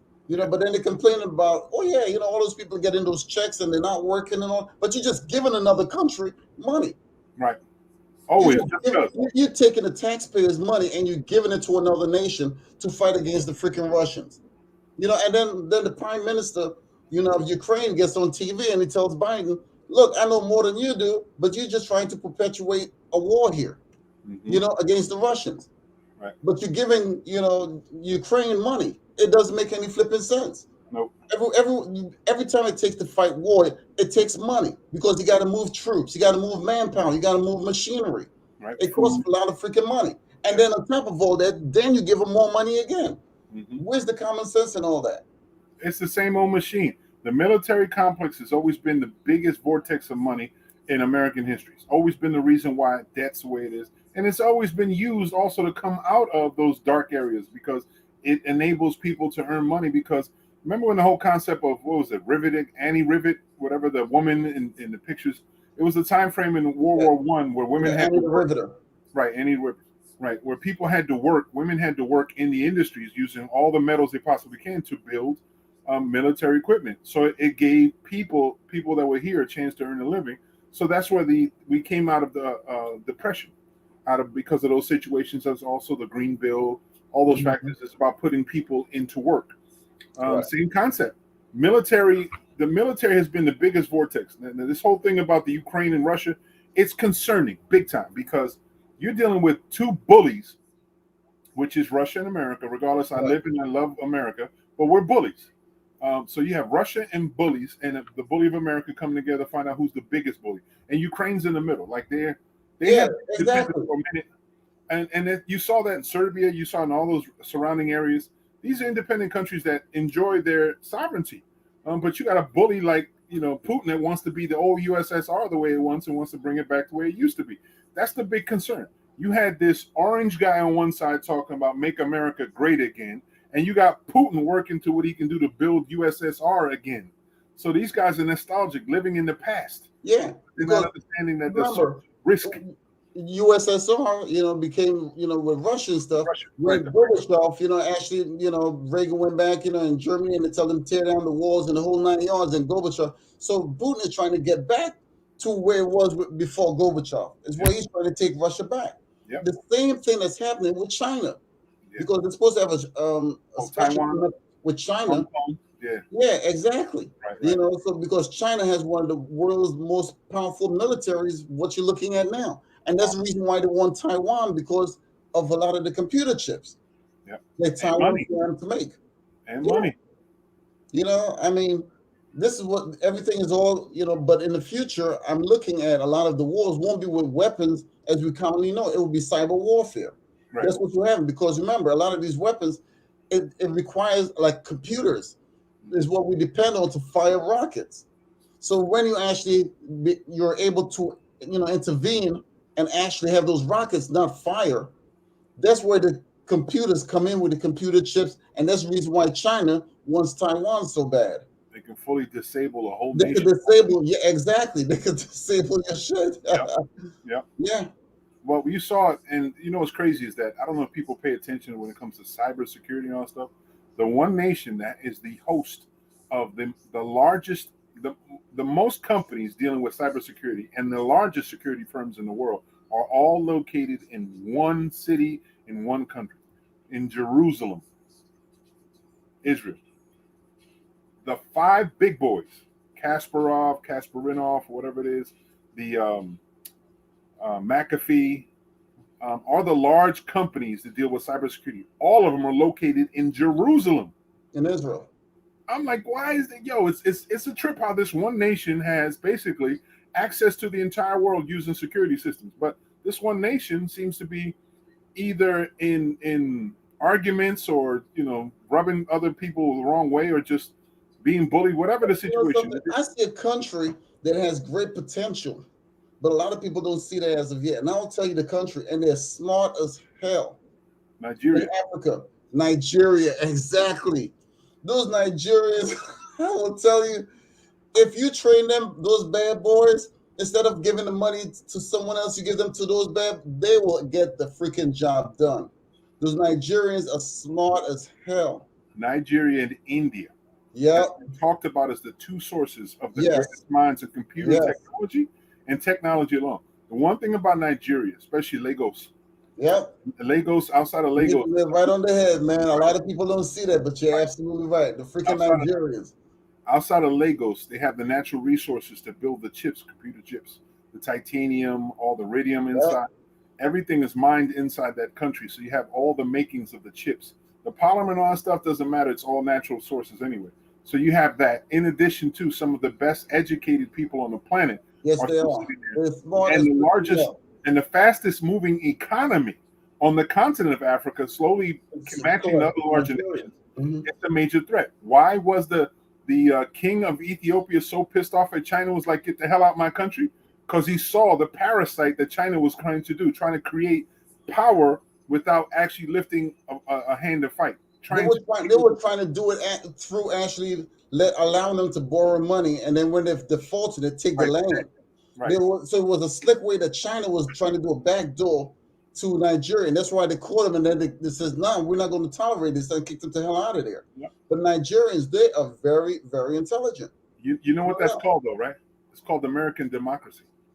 It's that Yeah, whole it's process of engulfing people in some sort of debt and saying, well, you can't pay, so we'll take over. Speaking about that, Mo, because I was telling a friend of mine today about something that's very interesting.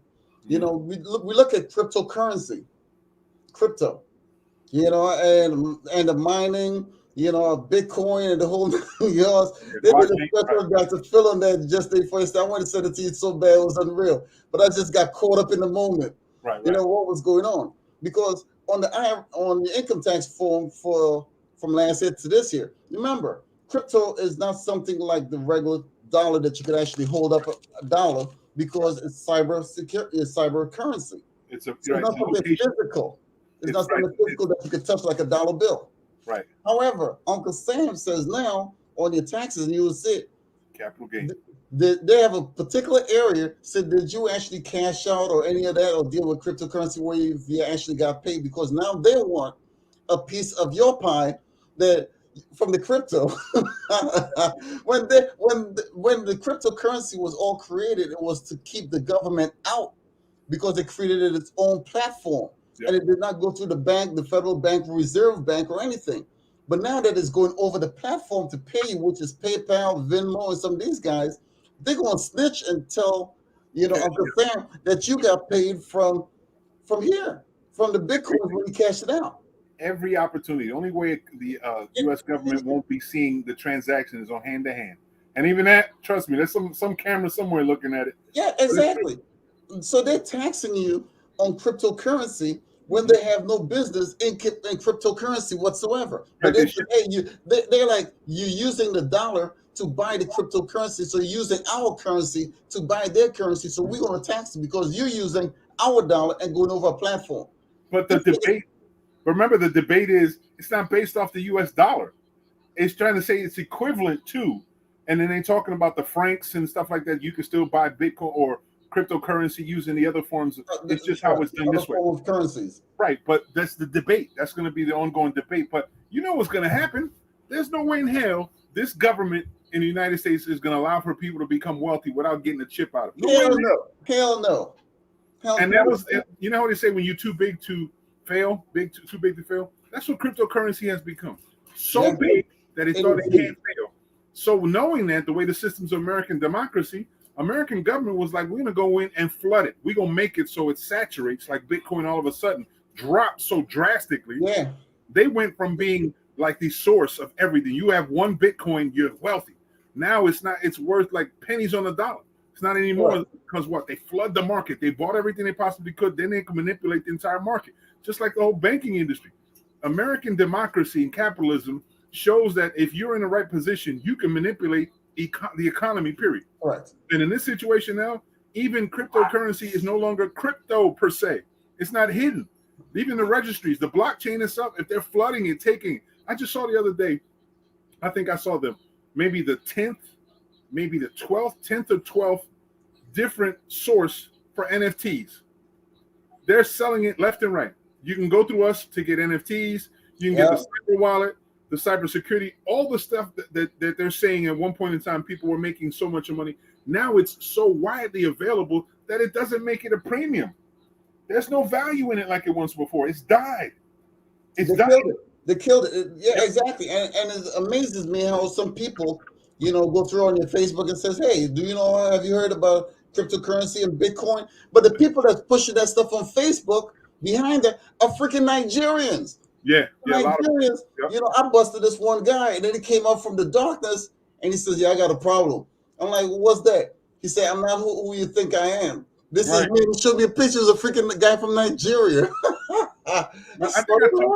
Because they're scamming people like left and right here. Last year, I watched this thing called Social Awareness. I think it was something on the Netflix. It was a special. And they focused on cyber theft and cybersecurity. And one of the things they were talking about was Nigeria. And we're talking about one centralized individual seemed to be so intelligent, he created a sub-business for another company that was located somewhere else in Israel that had an affiliate in Russia, as the whatever the parent corporation was, Russia and in China. But they have an affiliate in Israel to block the fact that you have this guy in Nigeria.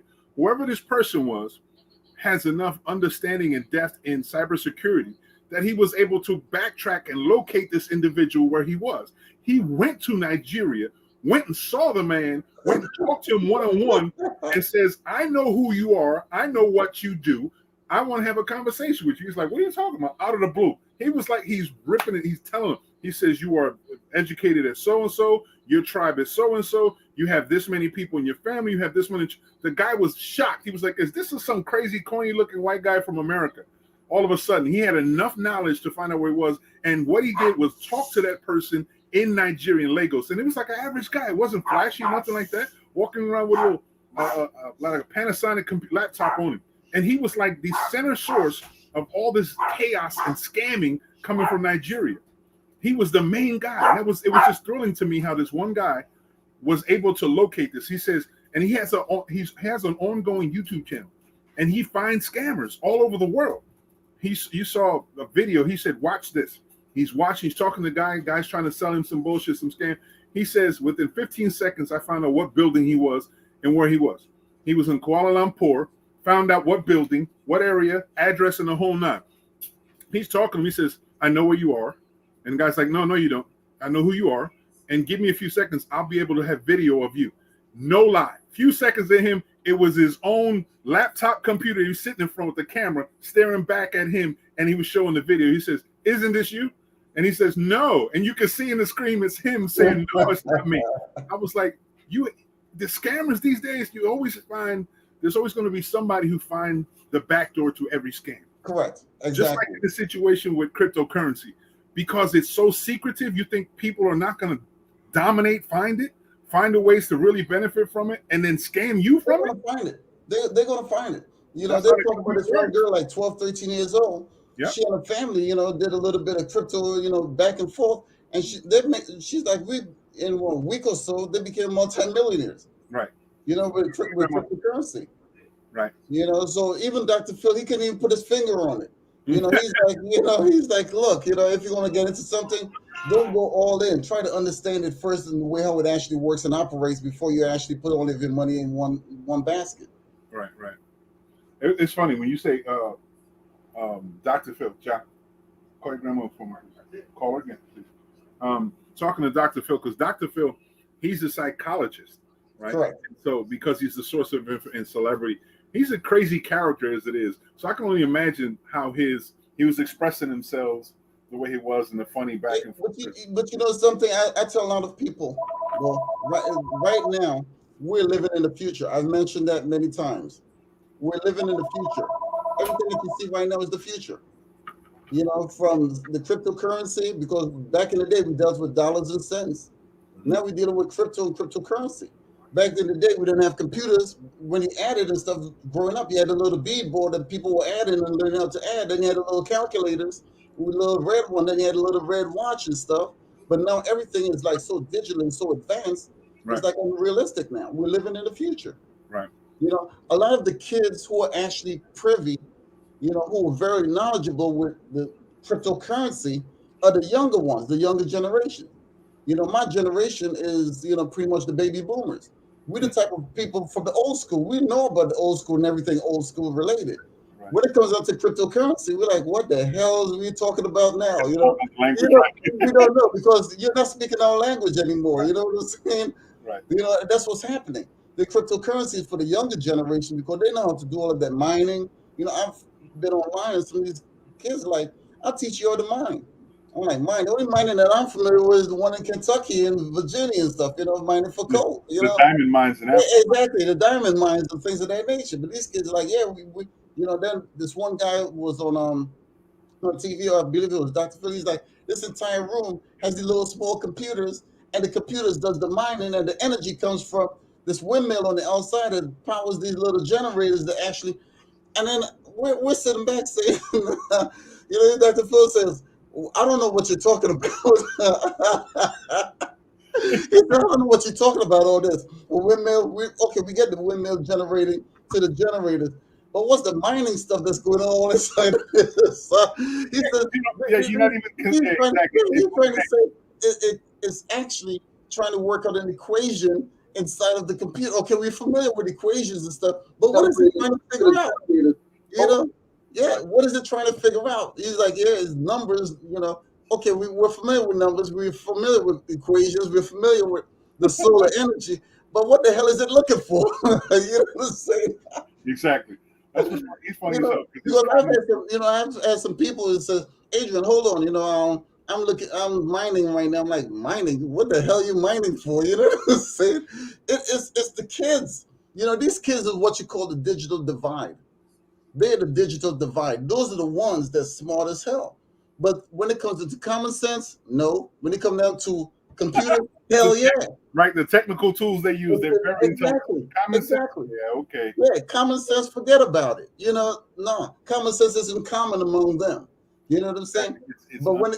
when it comes down, you know, to the digital divide, and these kids don't, you know, I've seen kids, grandkids running around with laptops, walking around with freaking Kindles and says, Dad, what's the password? I'll turn it on and get online. What about that one kid that's 2 or 3 years old, actually got a hold of his mother's phone and actually purchased about $2,000 in things off of Amazon. I believe and it. all of those boxes, I posted it online. He was sitting on top of the boxes in the living room. He I ordered believe all this stuff offline. Yeah, I mean, it's if you look at it, Imagine, hey, Mo, when you was 2 years old, you probably wouldn't even think about contemplate of doing something like that. but it just shows like this generation or the new generation relies on our devices to raise our children. Like at one time we were growing up, our TVs were sometimes Correct. for parenting. So our devices, it's not uncommon to see a little kid with a phone, a cell phone, and know how to use it. Yeah, that's what they do when they go to school. They tell all of these kids, put your phone by the door. Everybody's loaded with one. We're talking about kids under 5 years old know fully how to work an app, how to build app, develop apps, get the apps going, interlingual. So when you say making purchases Amazon, I used to get upset. My wife she was comfortable. She loves Amazon. She's an Amazon shopper. What she would do is rely on leaving information in Amazon so it was frequent. It was easier for her to make purchases. I said the minute somebody has access to your website or the page itself, the access page, and or the app itself, because somebody can ghost the app, they can make all kinds of purchases in your name and you will never know about it because it looks like you. As long as it's available, it's a digital footprint that's available. It's just certain things that we have to become. It's like second nature for us to protect ourselves and our identity. That a lot of times some of us don't even care to pay attention. Just Well, want you know, to Mo, going back in time, I was just thinking about something because at one time when everyone used to pay for long distance at the beginning of the cell phone revolution. yeah. Remember roaming? Everybody paid for you pay for your local minutes and you pay for your long distance minutes. You remember those days? Mm-hmm.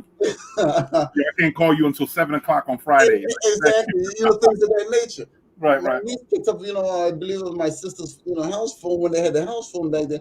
I made a long distance call to somebody else where when the bill came in, they're like, whoa, look at the bill and stuff, you know. Little kid did that.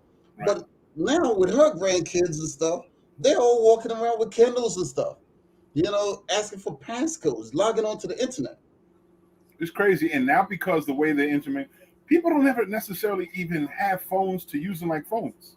Because if they have Kindles, they have iPads, they have other kind of pads, Palm Pilots, Palm Pads. But you could even get a Magic Jack, and it doesn't have, you know, the Magic Jack is just the same. It plugs right into the phone line, it plugs into the computer. Bam, you got a And you have line. full access to communication. You can make phone calls, video chats, and everything like any other device, not Yeah. even needing a phone anymore. Yeah. A friend of mine says to me, Adrian, when was the last time you saw a payphone? I said, I remember seeing one, but I can't remember where. Right. You know what I'm saying? That's it. You know, it's something for the museum now. I only see landline payphones near liquor stores. Let me give you a little story. Years ago, right on the dealing school in Pleasantville on Old Turnpike Road, right there, the casino dealing school right there. My store was, you know, we Right shared next the to same Balcony. wall. Exactly. Right. There was a payphone there Mhm. when it started out. Mhm. When I first opened up my store. Mhm. Then I opened up a cell phone store, and now you have a cell phone store, but you got a payphone. Guess what? The first thing those guys did was to get the payphone out. They had to go to Oh, say, yeah. you got a cell phone store right there. Nobody's gonna want to purchase. You know what I'm saying? You don't want to use this, and that's what happened. They had to get rid of the payphone right off the wall there. That's funny. I remember them days. Please insert 50 cents for the next 2 minutes. What? Yeah, but like I said, those are the days of yesteryear. Yeah. Long gone. That's like prepaid. Very few people have prepaid phones because everybody's like, comfortable. Well, I only pay $50 a month. No, it's the other shit they get you that you don't pay attention to, or the upload, download speeds, the amount of data. They get you with any chance they possibly can if you don't know what you're doing. Oh yeah, yeah. They get the nickel and dime you with the small stuff. Especially Comcast is notorious for that. Oh man, how are they going to charge you every month for rental for the remote control because that's the only device that can use your box. You can't use your box manually. You can't go and hit buttons. You need the remote control. So how are they charging you different for a remote control? They add you a different fee. No, but they charge you about 14.99 a month for the Every modem and the Wi-Fi to it on your bill. Yeah. And that's what gets to me because after a certain period of time, you should actually own that equipment Yes. because you're paying over the amount that it actually costs. Even if you was to pay retail, It's you're paying what's in the over the amount. contract. It's in the contract. If you have multiple, say if you have, how the box itself is a hub. You have the centralized hub, and then you have the secondary. They'll tell you, say if you're a customer for about 6 years, right? In the first 2 years, they'll say you need an upgrade, so you'll get a new one. Because the minute you get a new one, it breaks the old contract. That means you were the owners of the old contract and the old device. And now with the new one, you have yet to buy it all, but they say you need an upgrade when it's not really true. You don't need to upgrade. It's the same system. Everything's in it. It's a big perpetual scam that they tell you It you is. need this, They, and it really isn't. yeah, because like I said, with the modem, you could purchase a modem. That's what I've done. This Yep. friend of mine, she just purchased her own modem also. I said you could purchase a modem with the Wi-Fi attached with built into the modem. Yep. And then you take the other one back to Comcast. And that's what I've done. Yep. So then they're like, oh, so we have to take off $15 a month off your bill. So that's what they did. But then they'll hit you with taxes in the back end for things that you don't really need. So they'll still push your bill back up one way or another. Right. Service fee, insurance fee, line insurance, technical assurance. They get you. They you say nickel and dime you for every chance they get. Yeah. Every time. Comcast is notorious for that, man. I'm like saying sooner or later, the government, if they like to intervene, why don't you intervene with these guys? What's crazy? If you look at the history, they started in Philadelphia. They started out as a small company in Philadelphia, right? They started as a small company. I think it was Suburban Cable. I think it was called. Yeah. And they bought multiple locations. Then they got bigger Right. and bigger. Got into buying broadcasting equipment, satellite equipment. Then they got huge. Then to the point now where they're so big, they bought network companies. Correct. Xfinity owns major production companies. I think they own Correct. Universal. I think it's called Xfinity Universal. So Mhm. Comcast is so big that they now have It's a taken behemoth. a major portion. Yeah, it's a behemoth. Yeah.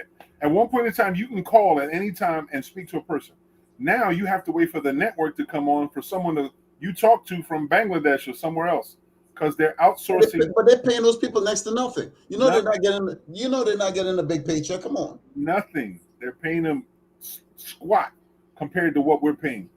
And then what they're doing is remote access. Sometimes you have people that really try to be helpful, but most of the time they can't help you for what your problems are. But how is that any different than when they broke up AT&T and turned them into the baby bells? My Bell, yep, with a My Bell, and that right there was based off of it was the concept of having, and it became a law after that.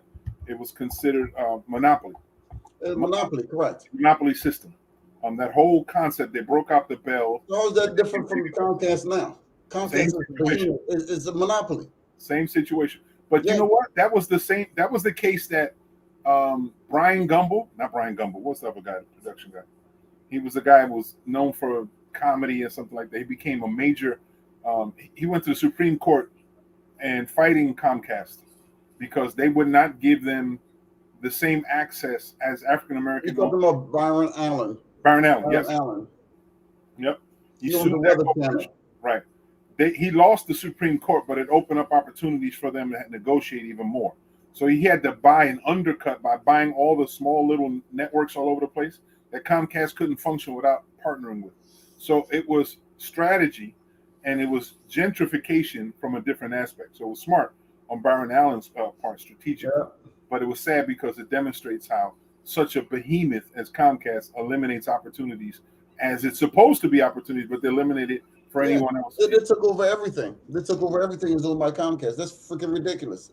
Yeah, they went from cable, and now they're in the market of doing cellular phone, which means the satellite stuff. It's dangerous, man. What else is next? Yeah, exactly. I think, if there's any time to intervene, it would be a better time, no better time than now, to tell you the truth. They go after Microsoft, but Microsoft is nothing compared to what Comcast is doing. Fred. Yeah, and Google. Comcast is directly in everybody's life, because with Microsoft, at one time, you buy a computer, and they're like, hey, when you buy a computer, Microsoft is always inside of the computer. Yeah, but is that any different from Comcast now dominating everything, even as we speak right now? Mm-hmm. Well, you know what? That's the same concept as Apple, because Apple has had that same issue, because there's so many things that work solely on Apple products that will work on other products, and it's a communication thing, and I think that's going to be next up, because if you're going to have open access to the public, you shouldn't exclude everyone else, because there's a lot of times where you have text that won't be able to be gotten on an Android phone that's texted through an Apple phone. And there shouldn't be any exclusion when it comes to this, just in case an emergency comes out. Should be no exclusions. So it's a potential risk. But even that, like I said, Comcast working in cell phones, all they're doing is utilizing the same numbers, the same device and everything. All they're doing is they have the rights to be able to do so, like they did with I think what happened was a lawsuit that actually, prevented them from getting into cell phones, but then eventually the other company wanted to get into, the internet service. So they actually swap everything over. So it says, okay, you can get into cell phones and you can get into the internet service. Right. Like Comcast. So that's how this whole thing actually came. So now these companies are just dominating everything as they go along. Right. Because you notice you don't see anything about Verizon Internet. I don't see any kind of commercials. At one time they were pushing Vios. You remember the Vios? Yeah, Vios, Verizon's Internet. Right. Exactly. But you don't get it in a lot of places, and maybe it's, the suburbs or whatever the case may be. But they were laying down a substantial amount of lines for Vios based on what I've heard. And all they kept saying was Vios is so much faster. Yeah. You heard it all the time, but areas like this one were solely limited to the monopoly of Comcast. Of Comcast, yeah. Even the satellites, even the options that you had at satellite, now they diminish. Now it's like, I think one company. Yeah, because remember Dish Network was popping up all over the place for a while, but now it's back to Comcast again. Yep. Now you only have. But then AT&T actually owns the Dish Network. Yep. And you know what's crazy? T-Mobile, the corporation, I don't know who the parent company is, but they started doing satellite-based communications. Like I still say to this day, it blew my mind that you're able to buy a mobile satellite that you can at anywhere on the planet have this device on you and be able to communicate with anybody, either through phone or internet service. Everything can provide it because you have the actual satellite device. And it was a small little device that you buy. And you can put it anywhere and it connects with the satellite, universal satellite system. And it gave you, no matter what, you weren't going to ever be blacked out.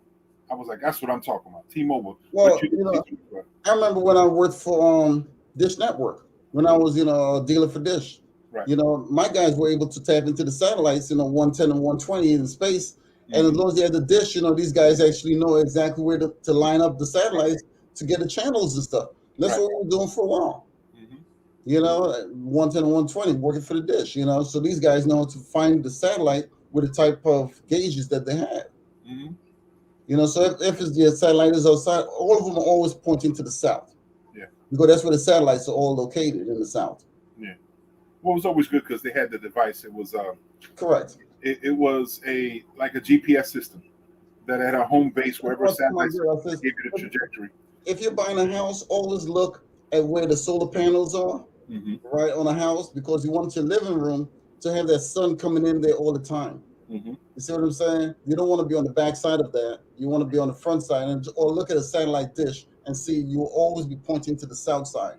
So, when the sun comes up, it stays up there for a long period of time, beaming down on your living room, and you're getting full amount of sunlight. Natural light, right? Yeah. The atmosphere, heat in the south. time. South is where it's at. Right. all those factors. And that's just sometimes people consider that feng shui. I'm like, realistically speaking, that's just common sense. If you thought about it more, you would actually see that it comes to an advantage, especially with solar panels. Yeah, Especially with solar panels. exactly. And now more and more solar panels are available. There's no reason why you have a piece of property, even in apartments now, because now you have these devices that you can dwindle outside of your window, that you can set up there. It's smaller versions of it, but you get solar power, and you can power your whole household based on solar panels. I was at Harbor Freight the other day looking for a device for my vehicle, to start my vehicle, a jump start. And I'm looking around the corner, and boom, you have all these mobile. You had about 10 different versions of a I know mobile. exactly what you're talking about. Huh? You know what I'm talking about? The ones you can unfold. Yeah, There's ones that in a backpack, a whole bunch of stuff that you can do, and it converts electricity internally. It collects the electricity off the panel. Then you have a converter right on the stop, and you just plug in whatever device you're able to power your source. And they say always do it through an auxiliary battery first before you go into it, because it could be a surge at times. correct. But you have it's available. And then the way things are, we are closer to the sun in the winter than we are in the summer. So in cold days like this, if you have battery powered heaters and so on and so forth, something like that could actually save you hundreds and hundreds of dollars. Yeah. I saw that stuff. I was like, oh, bet I got to get me a few of those. Yeah, it's pretty good. Mm-hmm. Definitely good. And technology is becoming even more. It's easier. Before, one point in time, they used to have certain type of glass. Only you could use that. Now it's different type of plastics you use. They're lighter. They're a lot more malleable, so you can move them around in smaller pieces. Stronger. It absorbs more solar power than it once was, so it doesn't take as much to get as much juice out of it. I said, it makes sense, man. It's the things for the future that are actually available. We're living in the future. We're truly living in the future right now. For us, we're living in the future. The kids, 2035, 2040, 2050, that's their future. Yeah. This is ours right now. Yeah. So we get a couple of solar panels, a couple dozen of those, because you never know, you need more. That and the water sticks. The water sticks that are available now, you can put in anything water, and you pull it out, and it filtrates, and you have drinkable water. Yeah, that's what I heard recently. Yeah. Yeah. That's something out of NASA that those guys tend to put together. Mm-hmm.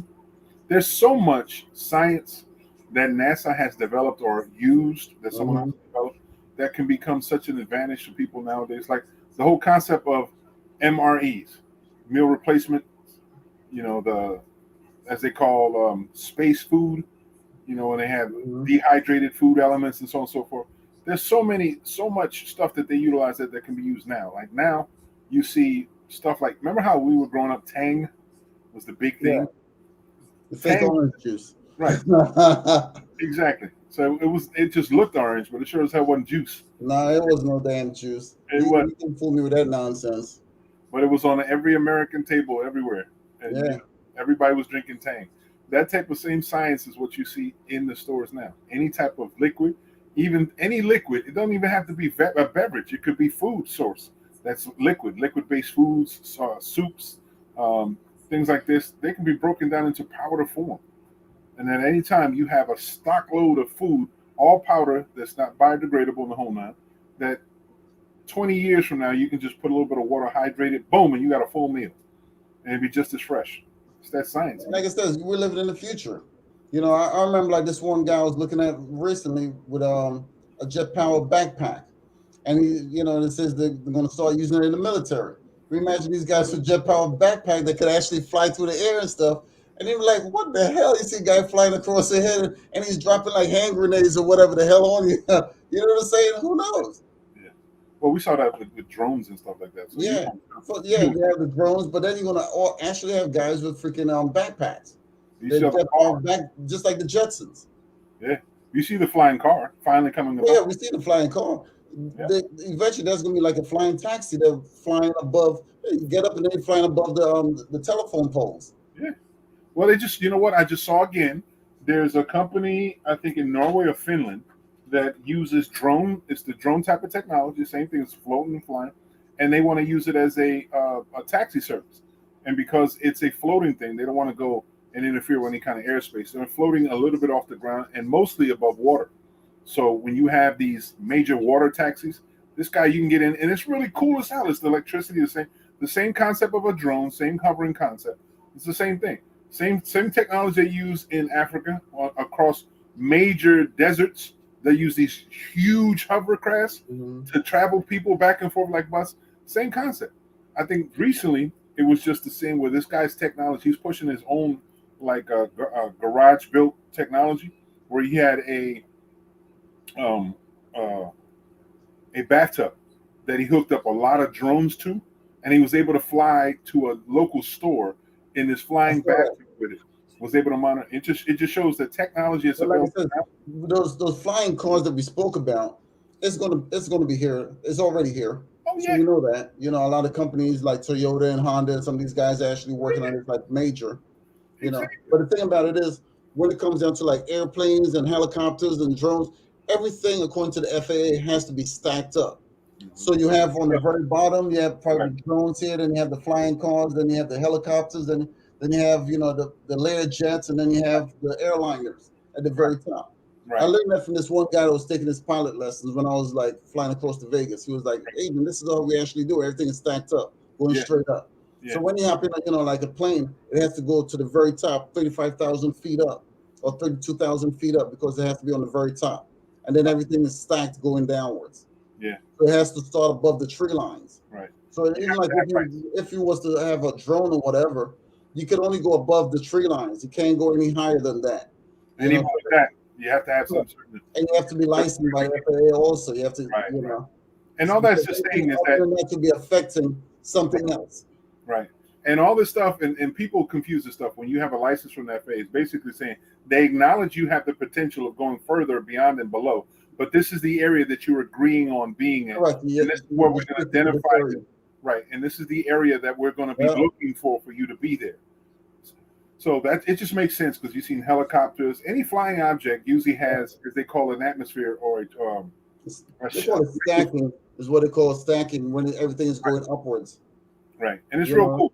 I learned that some years ago, and it made sense. I mean, because in essence, there's a lane in everywhere. People say, exactly. You know what I'm saying? When you're on the water, you got to stay in your lane. When you're on the road, you got to stay in your lane. When you're in the air, you got to stay in your lane. So when they come up with these flying cars, they have to know exactly where to stack it above the drones, but below the helicopters. Yep. So you have to have that space in between there, so they don't have to, because remember, the airspace has to be, everything in the air has to be taken up one way or another. That's why I want to show you like a satellite of all of these different planes. All of them are stacked on different areas in different parts of the country. Right. And they all have, these are areas that it's agreed on worldwide. Exactly. That could be considered safe zones for that specific type of vehicle. And this is what you look at when you're looking at radar. When the air bosses are looking at the radar, they can see from the height, the level, what type of vehicle, and able to tell what it is. So it's a good thing, man. But you're going to see that stuff. Just recently I saw in, I want to say China, they're developing a flying bus. And they're using the same technology as a monorail. However, it's because it's using like drones technology. Mm-hmm. So lift the bus up just enough it's off the ground, and it goes and it's tethered on a line wherever it is. But it's because it's flying that it can fly at a faster speed and a longer distance that it makes it available. And I'm like, it's flying. It's a plane. What's the difference? But it's the technology. And again, like we talked about, because the way it's stacking, it's just like it's a couple feet off the ground. So it's able to travel with less issues than, say, if they went up in the air. You won't have to worry about regulation that way. It's crazy, man, but you're going to see all kinds of stuff. I think it's cool. It is cool. Yeah, because like it says with the Jetsons and stuff. So even when they start building, certain ports and stuff, you fly your car, your air car, but then you land in the garage that's up here. You're inside the apartment building because they're going to have to build the apartment buildings a little higher to get these things to fly comfortably, inside of there. Well, we see already helipads on top of towers. Helipads, correct. You see helipads all over the place. So it's no time that you see any vehicle that's able to hover. There'll be some sort of like patio that you can land on, attached to where the building. It's gonna be like the Jetsons. That's exactly what the Jetsons were doing. You see a car fly right into the building. Yep, Star Wars, Jetsons, all that stuff. Yeah. So somebody can think about it, imagine it in the past. They're working on it. Trust me, they're definitely working on it because they're looking at different ways to reconfigure a lot of buildings and where how a lot of buildings are already structured. So they're looking at the different, angles. That's where a lot of architects and all that kind of fancy stuff comes into play. Yeah, I think it's cool. I look forward to it, man. I love the idea of the freedom that being able to fly all over the place gives you. Even in a situation, I think the only realm that I still have a high level of respect for is underwater. Where I've seen like some vehicles that you're able to go and they turn into submariners, Yeah. like submarines, Submersible, yeah. go underwater at certain levels. And so I'm like, yo, Mhm. that's cool. You ain't gonna catch me in that, but I think it's cool.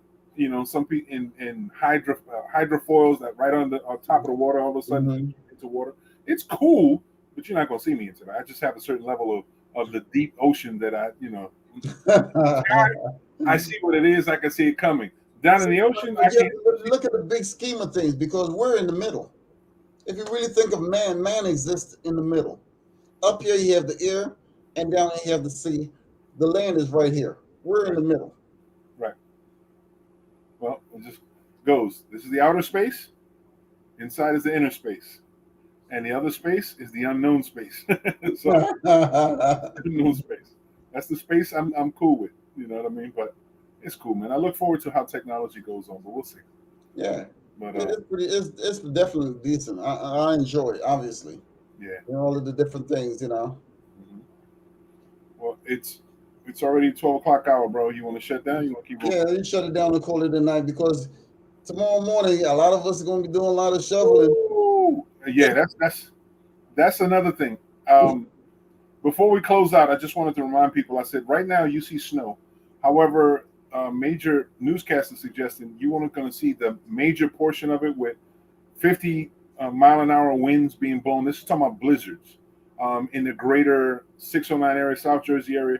And because the reason why you're seeing so much more accumulated along the ocean is because most of the moisture is out in the ocean anyway. And the Correct. pressure from the ocean is pushing onto the cold pressure that was coming from Canada. Yep. So right in the middle is where we stay, and that's why we have Exactly right. the That's where most we're at. precipitation coming in. It's because of the moisture that we have the largest precipitation. But the dangers that you have is the temperatures and the wind. There's so much mania or I guess fear going on in power outages. The reason power outages have a potential is because when you have freezing snow and rain, it falls on the power lines. They become heavy, and if you have really strong gusts, 50 miles an hour or more, it potentially can blow the power lines down. So that has a risk to the grid itself. Hey Mo, Doesn't mean it's going to happen I'm looking everywhere. at the picture in the background there. Is that frozen power lines? Exactly. Frozen Exactly. power lines and frozen trees, and those things are going to come down. Exactly. And this is just to show this. I'm going to remove my face. Oh, you got me full screen. We hit the wrong button, player. No, no, no. I just thought I was going to keep you on screen and went back. Yeah, Anyway, it's but right above your head there. So yeah, exactly. If you see it, this is how the frost goes on. So that's the danger. So if you're living in the greater 609 area, they said within 1 o'clock to 3 o'clock in the morning is the peak time where you're going to see the most precipitation. But the issue that we're really facing is it's expected to be precipitating snow for 13 hours. mm. 13 straight hours of snow with that much wind. So no plow on the planet is going to be able to clear your roads to go out there. When No was the last plow. time we had something like this? Huh? The Well, last time? Um, 2003, 03, 04? Because we had so much snow. We were locked in for about, no, no, no, no, correction. My wife was pregnant. So that's, woo, yeah, yeah, about 2002, 202, okay, 202. yeah, I remember. Yeah, I remember one of those because I was living on the other side. Right. Yeah, We were locked in for a week. no, It no, was one was it snowstorm, and then 2002? 2 3 days Yeah, we had a major one too. It I was like bought my major. house in 2004 is when I bought my house. So I remember it's probably like 2005, somewhere around there. Because I remember all of this damn snow and I had to go there and I actually shoveled to hell. I'm like, this thing was freaking exhausting. I remember Then the electricity kit, went out. I'm like, this is madness. I remember that too because my son was born 2003. So because he was born in 2003, I remember in that year she was pregnant. So I remember going out because of the fact, the fear of her being pregnant, that I couldn't go in there. I was outside shoveling, and I shoveled where I live, and it was about, I want to say about 4 feet of snow, and I shoveled my vehicle out. We're talking about at least 500-600 feet, a pathway for a vehicle to go through 500-600 feet. I was a shoveling ass, just thinking emergency wise, nothing's gonna happen to my mother, my child, my wife, nothing. I'm gonna make sure. I was crazy as hell for that. Yo, they were looking at me like, how the hell did he do it? I said, I did it. So that was then. And you talking about again in 2005. I remember that big ass snowstorm too. Yeah, because I remember when I had my store and I went over there, I said, son of a bitch, how am I going to get in? I can't even open up the doors because the snow was so flipping high. Yeah. Yep. Yeah, the snow was so high. It was like, oh, freaking real. I remember opening the door, right, and didn't see shit.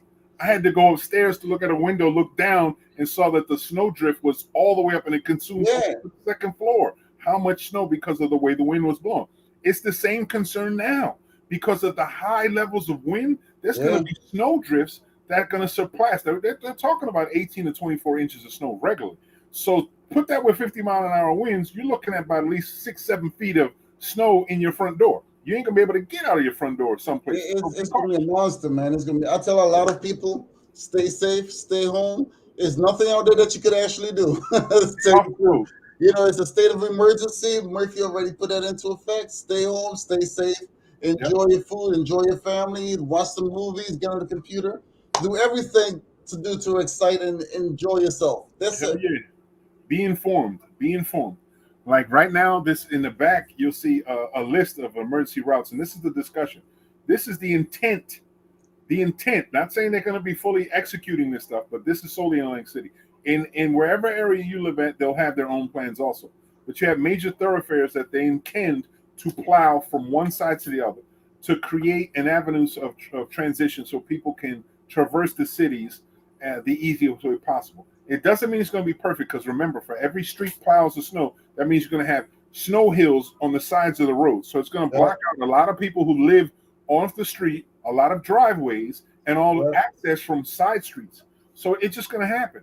But the other reality is that ice does not work with salt until it's 32 degrees. Salt doesn't do shit but accumulate. It doesn't melt anything at under 32 degrees. It cannot melt anything. So I don't care how many times you talk about, I'm gonna throw some salt out there and whatever. If you didn't brine or pre-salt your platform before the snow came on, it's not gonna help you. It's not going to help you whatsoever. So you can complain about it. And again, with this much snow, it takes an army of snow plows and and this is the thing, not only snow plows, snow removers. And that's something I don't see too much here.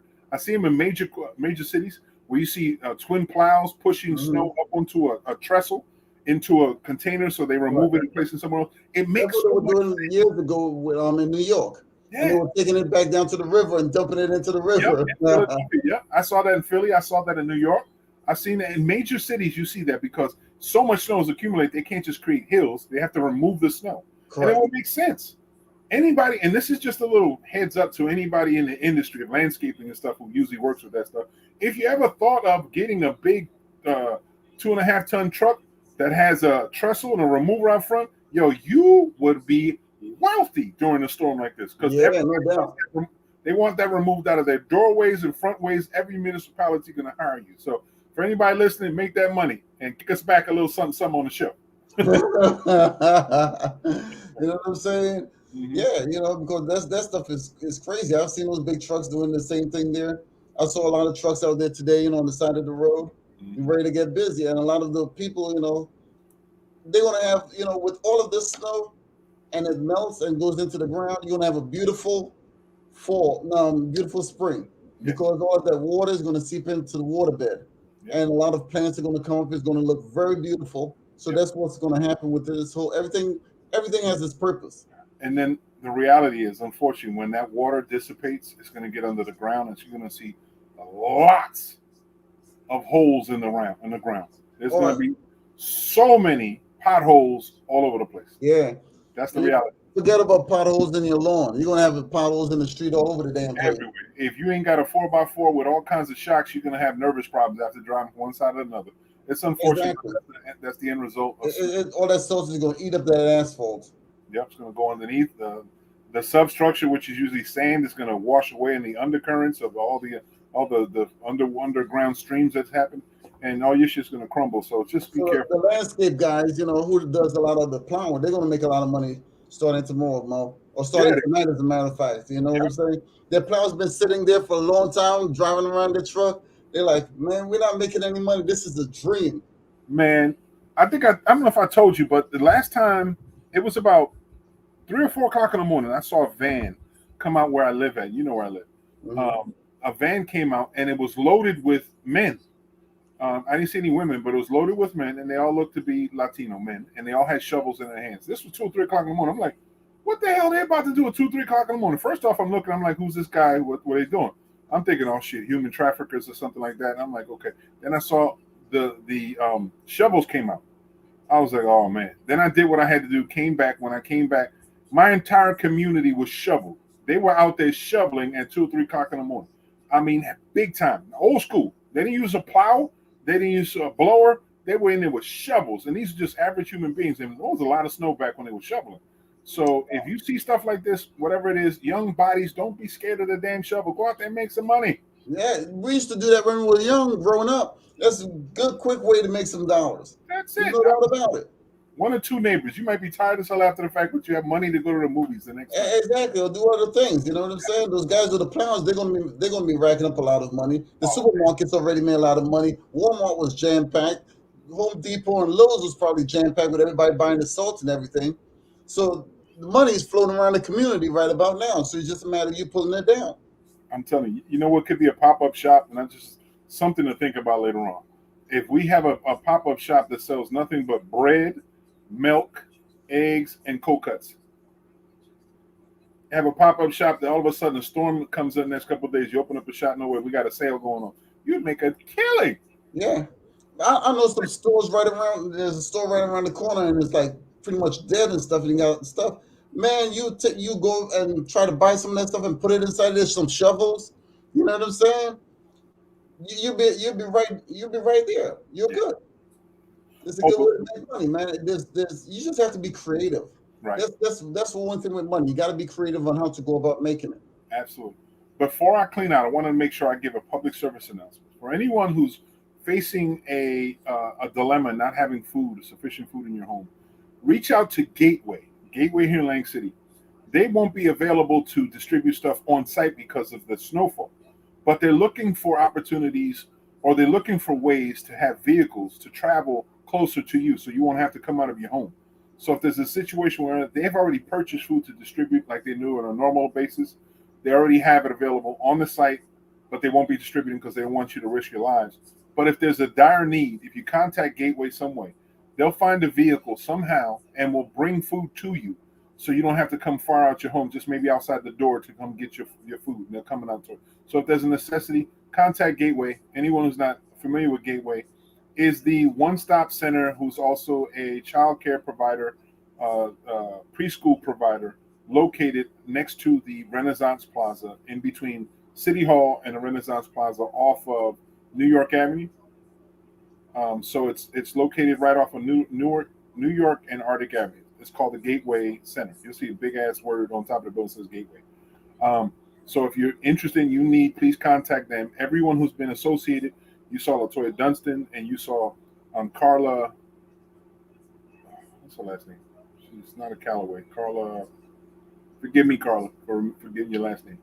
But they work together in tandem always. They're going to try to make sure that the food is available for whoever may need it. If you guys need it, and you're in a terrible thing and you're depending on this regular distribution, they'll make it available somehow. They'll come out and find you. If you just tell them the location, find out where it is, they'll find some way to get the truck, and they'll have food and stuff waiting for you. But this is one of the things I thought LaToya was going to come on to talk about that specifically, but I think she may have been pulled to something more important right at the time. But I just wanted to share that with everyone. But my man, as closing as always, I'll give you a few words, whatever you'd like to say for closing public. Hey, like I said, enjoy the weather. That's all you can say. This ain't Jamaica, but you can still enjoy yourself. You know what I'm saying? It ain't Jamaica. It's not perfect, but the experience is just, it's just a state of mind. Get into a good state of mind. You have some time to relax, unwind. You don't have to bother about COVID right about now because you have to be stuck indoors, with the weather. So, I'm not going to tell you to be positive, that kind of stuff because you'll be indoors, It defeats the purpose. Get drunk, get laid, huh? Okay. And there'll be a lot of babies coming up and a lot of heavyweight next year, this summer. It's going to be a baby boom. Right. So, folks, as we close in the show, I want to always happily remind you, thank you for coming on if you didn't know already. This is the New York one with your boy Mo Delgado, still the sexiest man in this chair, with my co-host, the wonderful man, Adrian. And he is the sexiest man in his chair. I'm not going to be Thank very much. We hold it down as the Satellite Brothers. We hold it down. Yeah, no doubt about it. It's the new trend. As we step into the future, we got to go with the new aerodynamics. That's right. So as we move forward, we always thank you for coming on to the show. Remember, anything that you're interested in listening to or hearing, it's available through our archive section inside the website. The website, let me put it up so you can see it. It's very easy to go over to. I forgot to put all the banners on the side. Come visit us at www.thenewnorm.club and check out all the information available to your archive there through the cyber mall that you can get lots of information of entrepreneur services, agencies, and what have you. And any pertinent information that may not be available, if you reach out, we'll see what you can do. Yeah, we'll hook you up. Yep, we're always trying to be an arm of information, an avenue where you can feel comfortable in all the information being valid. We're kind of just average guys that love to speak about things that are real and very important. But we're also just average guys that likes to shoot the shit and laugh at super simple things in life. We really appreciate you stopping by. Remember to be kind to one another. And in this situation of bad weather, doesn't mean that you have to be locked in. It's a mental state. Although you can't go outside, doesn't mean your mind can wander around the world. Think of the good things in your life. Enjoy the time that you have in front of you. Pull out the Uno cards and challenge your family member to play Uno. Bring out the dominoes and play some dominoes. Whatever. Yeah, this is the time to get it on, man. Yeah, just enjoy yourselves and remember the connection, the human connection that makes you a wealthy person. It's not the things that you own, but the things that you're part of that makes you a wealthy person. As we've always been saying, we hope that you're blessed. We want you to be blessed, but even more so, we want you to be a blessing to someone else. If there's a possibility, if there's anything we can assist you with, please reach out to us. We'll welcome our avenue of information to everyone else. We hope that you've been encouraged. A couple other points I want to remember, local that I have to remember and have to tell you about. The situation with the school board here in Atlantic City, it's still going on. However, there was some attempts to remove a member off of MUA, that's also a school board that's affiliated. That was thwarted temporarily by the court system. So as that go on, pay attention because everything is connected. And when you forget that they're connected, that's when things happen. And all of a sudden you get left behind and left having to clean up the pieces. Pay attention. There's a lot of truth being told and a lot of brave individuals telling them the truth about their circumstances. And regardless of what side of the table that you're looking at, ultimately we all have to eat at this table together. And the more we're all more assertive to doing what's right, the more all of us can enjoy life a little bit better.